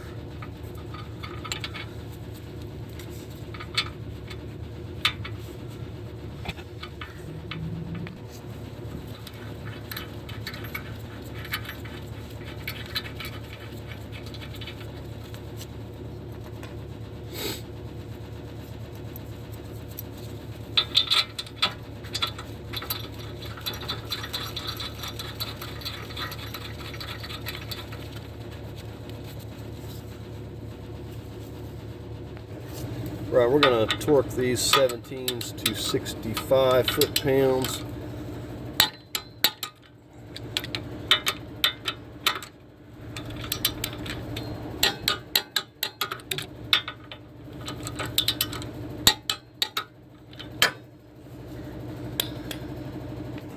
This pinch bolt, we're torquing it to 40 foot-pounds. You got to hold it over here on the other side if I can keep the wrench there.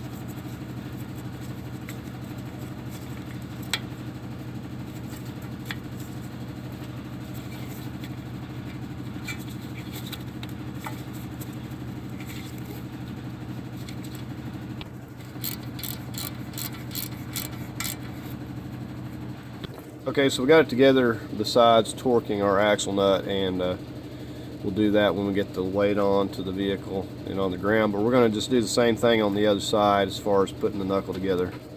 Okay, so we got the CV axles in and the knuckles put together on both sides. We're just going to go ahead and get our wheels on here. I'm not worried about the fender liner or anything. We're just going to put the wheel on without the wheel cover for now.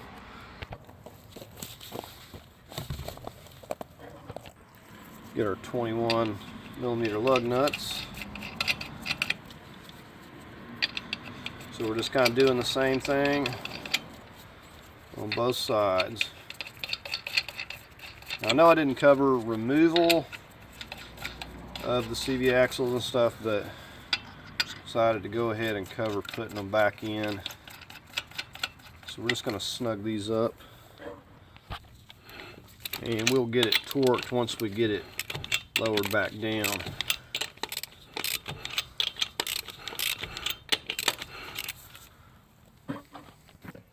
Okay, so we've got the CV axles in, the wheels on. The next thing we're going to get on before we go any farther is getting the manual transmission fluid in here. We want to get that filled before we put anything else on, because it's going to make it more difficult. So we're also going to go ahead and get the oil into the engine and stuff now.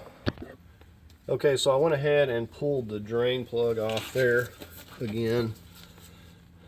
That's right back here. And I had a little bit more fluid, which I figured they would be from moving it around. Wasn't much, probably not even like a half a cup or something, but I wanted to get any of the residual out. It really doesn't look terribly dirty, but I want to get it all out that I can. So we're going to snug this 17s or drain plug, snug that back up. Okay, now this is our fill plug up here. We're gonna go ahead and get that out, and we've got the drain pan under here because we may get a little bit too much, and we want to get 2 quarts, but we may not be able to get 2 quarts in. So we're going to find out. Okay, there's a few ways we can go about this, getting it in here. We could use a funnel and find something that would fit in there. Like this is a little bit too big, it's just a long funnel. We could do that and just let gravity feed it in there.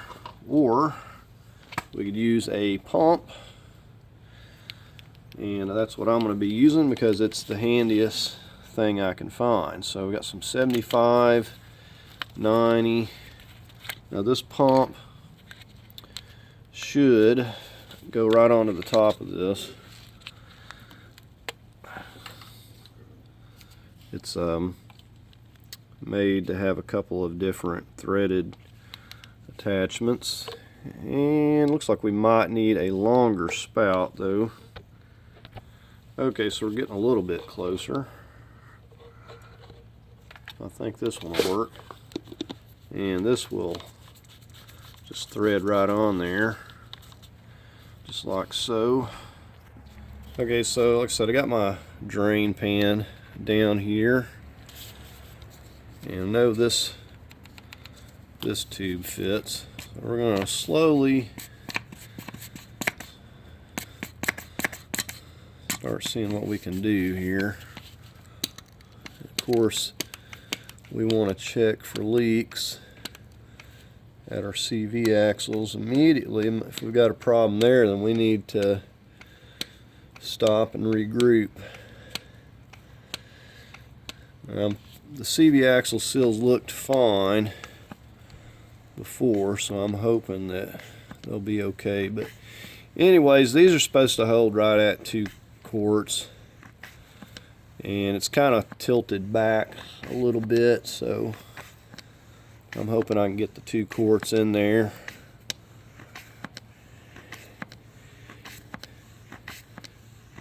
So we're just going to continue pumping it. It's kind of thicker stuff, so I don't know. I'm sure you could, run it through a hose like I was talking about in a funnel and get it in there. I don't know how much longer that would take. This goes pretty quick. Okay, you can see we're making progress. We got about half of it in there. I got this pump at AutoZone, by the way. Okay, I'm getting about all I can get out of here. See, I got a little bit left. What I usually do is just pour it in the other one and just pump it out from there, and then I'll figure out how to get that last little bit out somehow. Okay, I just wanted to try something here. You can see how I've got this bottle up here, and I've been able to get quite a bit more out of it here. because they have this spout. Sometimes you can't fit them in where you're trying to go, but you can see you cut that, take this off and cut that, and then you can go in there and get that last little dab. Alright, so I'm just going to go ahead and pump this last cord in. Okay, and if you can find some tube that fits in there, that's another way of getting it in there with the bottle, just using gravity. I'm just getting this last little bit out here.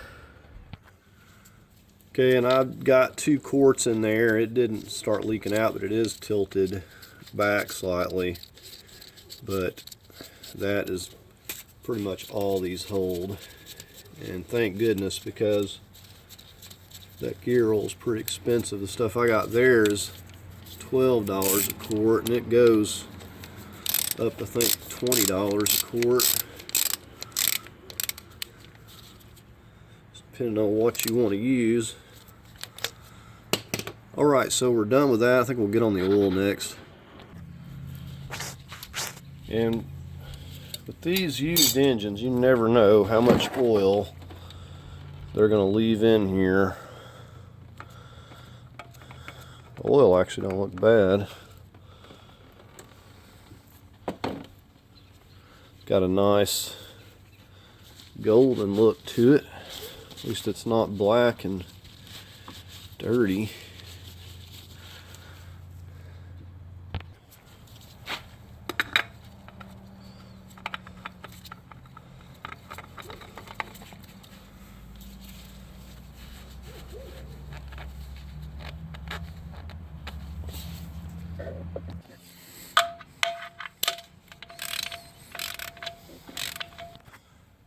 Okay, so they got it drained pretty good. Not a drop came out of there. So we'll just snug it back up. Okay, and with these engines being bone dry, it won't be uncommon for it to take a little more than it usually would.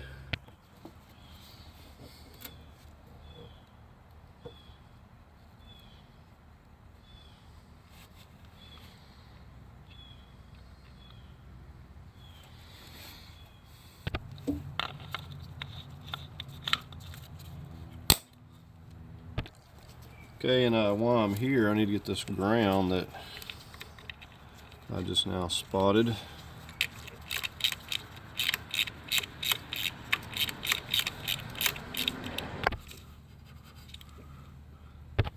Okay, I need to get this Freon line reconnected. I need to take a little bit of Padge oil and put on this O-ring. So I want to make sure I got a good bit of oil around that.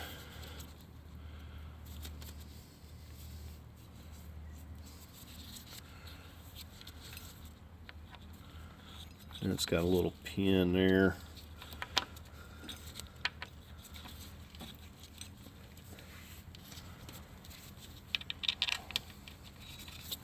Tighten that 12 up.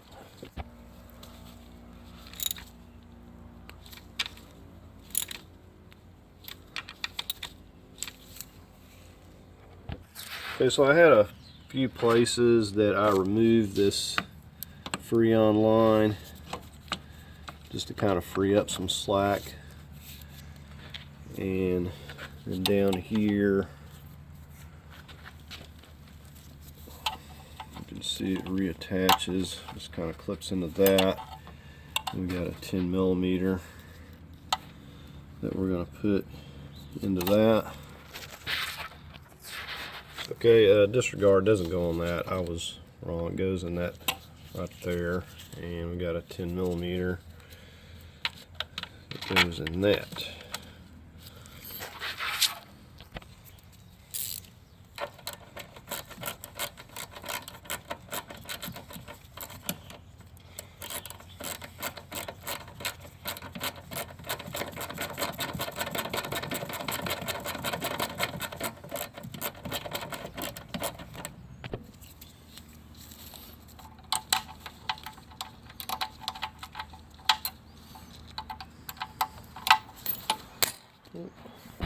I was getting ready to put that in there. I was thinking how ridiculously long that bolt was, so I went and got a shorter one.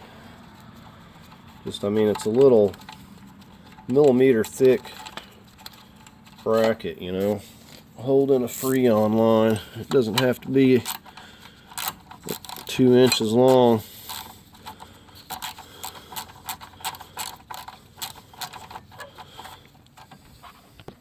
Alright, it's got that snugged up.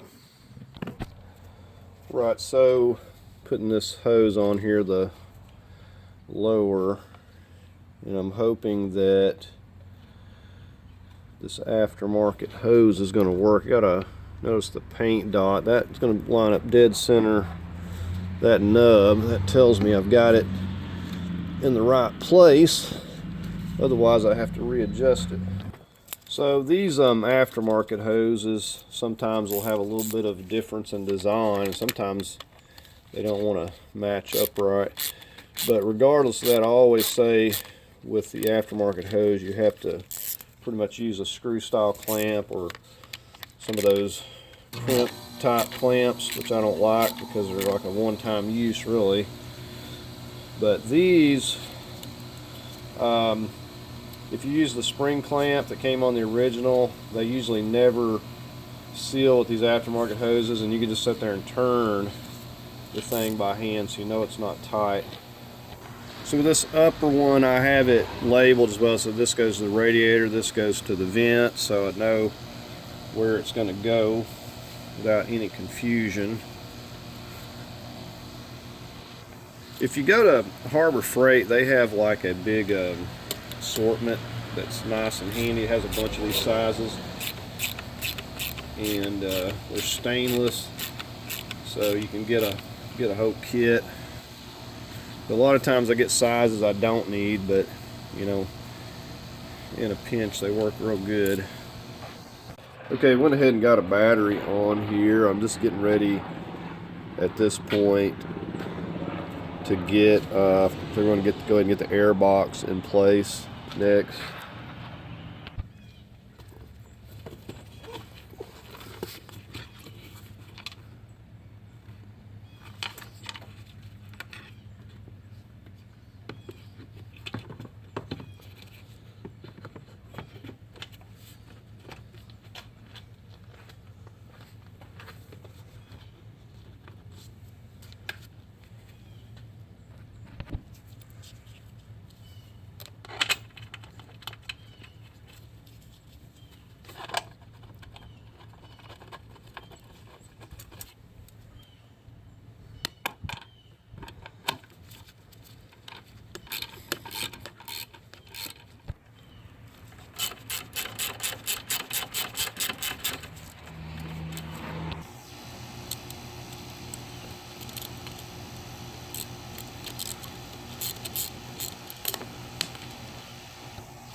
Okay, so getting ready to put the radiator support up here. We'll start with these top 10mm bolts up here.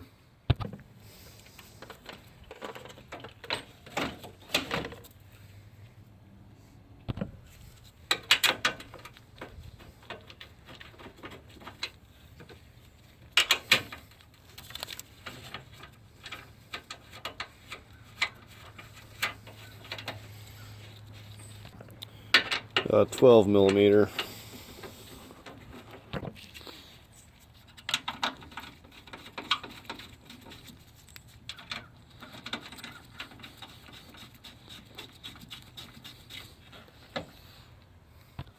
Just going to leave these loose for now until we get everything lined up.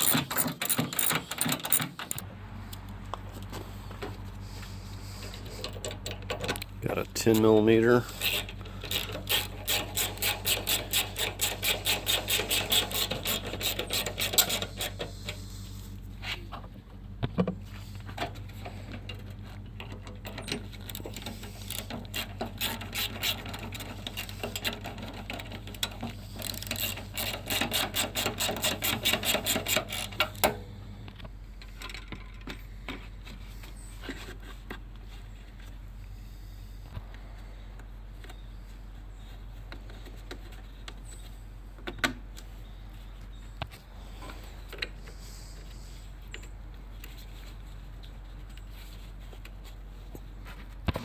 You really have to push hard to get that connector to go on. You just push on the back and it'll finally snap in there. Make sure this is out here.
Okay, we have another one of those yellow connectors that I reconnected on this side. It's really hard to push in, same as the other side. Now, while I'm here, we're gonna reconnect this.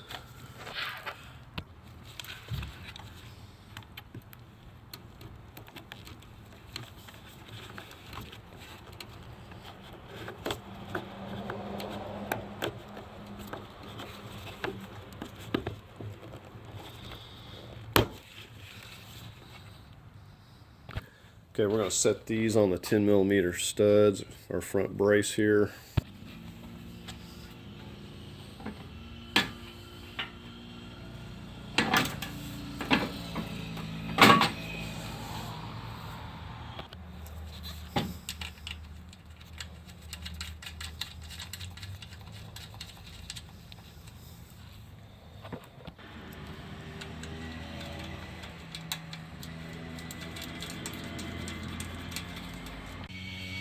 Okay, so we're going to start getting these 12mm in here.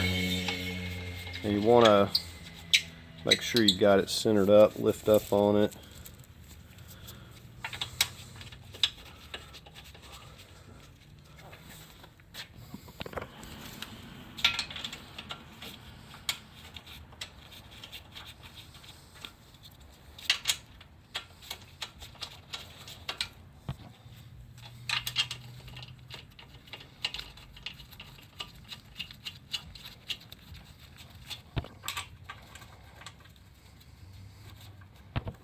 So we're going to go ahead and start snugging them all up.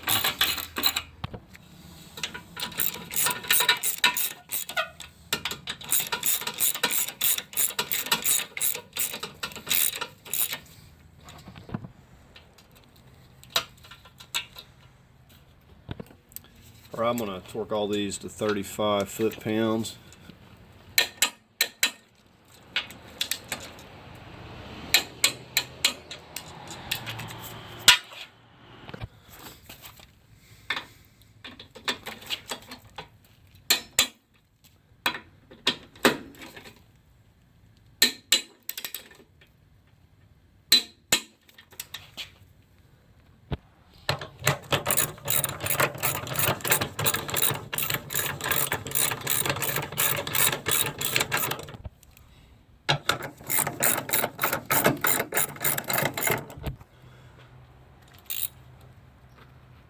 Right, so we're just going to torque those to 35 as well.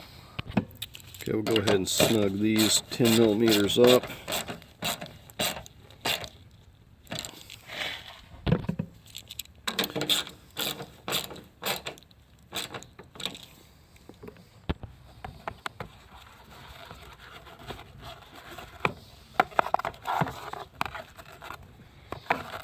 I'm going to have to take the lid.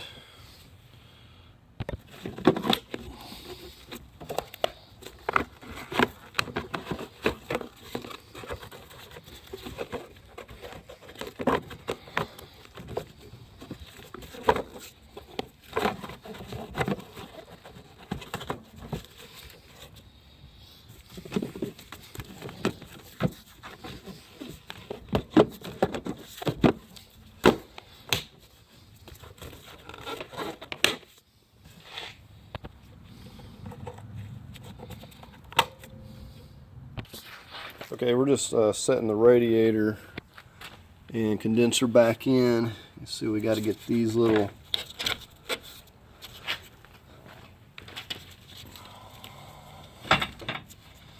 and those will try to fall out on you too. Okay, so we're just going to flood this up and get our 10 millimeters. The one on the other side was broken and missing, but this will be enough to hold it.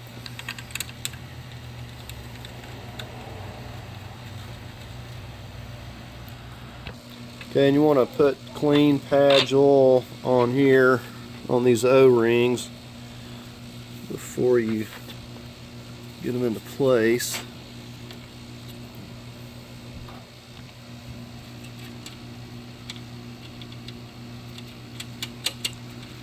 And yes, this condenser is smashed up, but we're putting it on here just to basically have something to seal the lines off for now. And these do not have to be terribly tight. I'm just using a little micro ratchet to snug them up.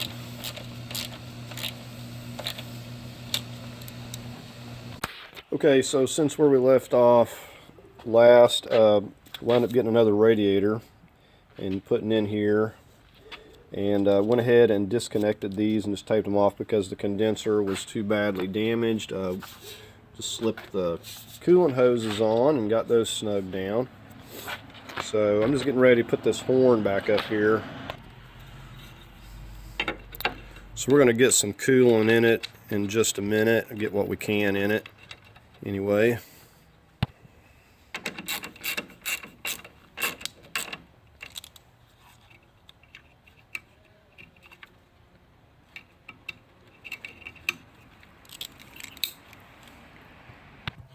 Okay, I was going through my box and realized I didn't put this little safety clip back on here. That just should clip right back together. Alright. Okay, there it went.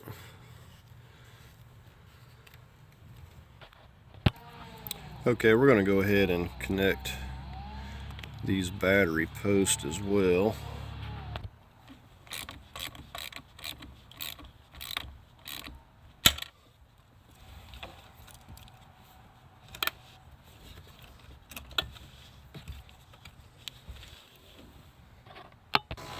Okay, I realized I had to rotate my wire. Wasn't no way I was going to be able to get it to work that way. Couldn't have got to my tightening screw.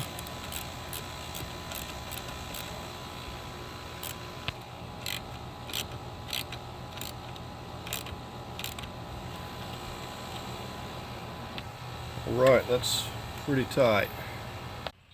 Okay, we're getting ready to crank it up here. Because the fuel's been drained, everything, it's going to take a minute to prime your high pressure pump back up. So you're going to have to crank it over a little bit. So we're going to go ahead and fire it up now. Okay, so I got the clutch in here. We're going to make sure we're neutral.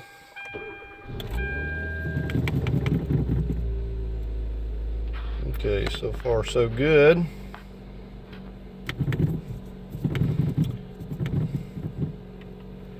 Go out here and take a look at it.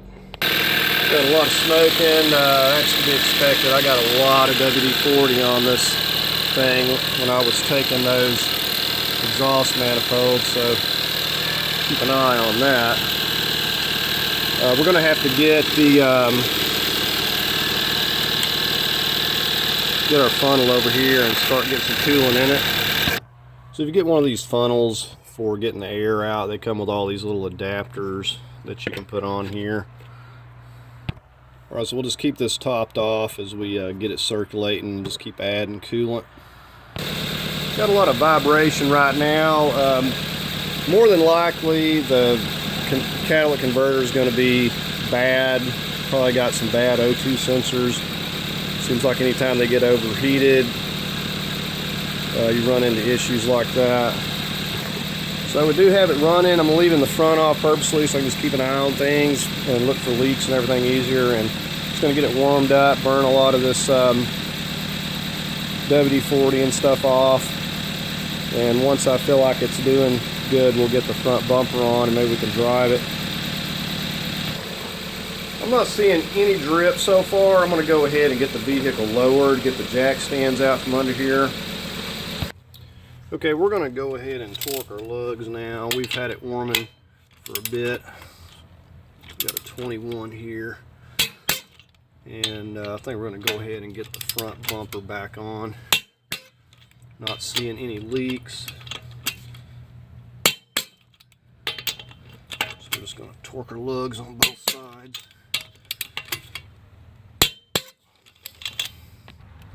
Going 100 foot-pounds on these, in case I didn't mention it.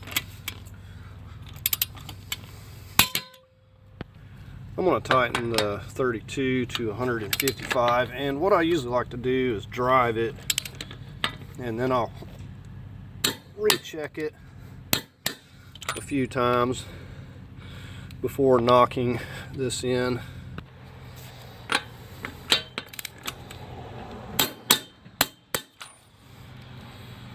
Okay, so we're just getting ready to pop this back on. We are going to be replacing this eventually.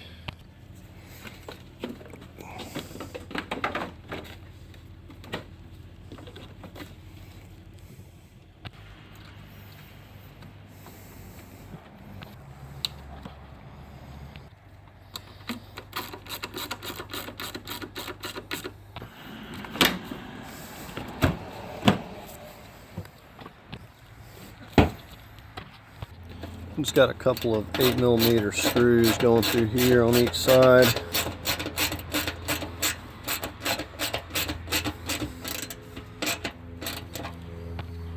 Okay, so we've got it cranked up here again. We're going to test out the brake off. So the way this works, you got to pull this up to get it in reverse. If I go right there, as far as I can go, takes me into first. I'll pull up on that and go into reverse.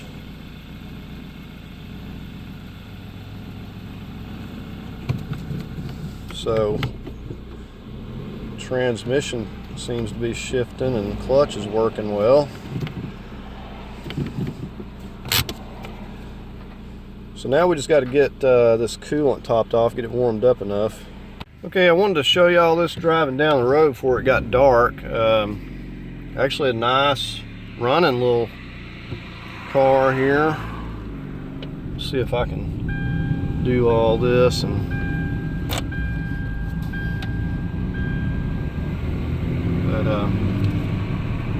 so far it seems to be driving and shifting good. I hope the clutch is good. I'd really hate to have to redo it. But it's shifting and everything good. I need to go into fifth here.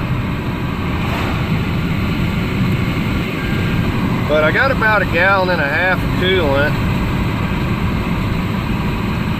And I'm assuming I still got a lot of air in there. So I'm gonna have to get that air out. The brakes looked good. I think the rotor's got a lot of rust on them, so they feel kind of weird, but other than that, it seems to be doing really good. It's not getting hot, no issues, so I'm happy with it. I haven't found any leaks yet.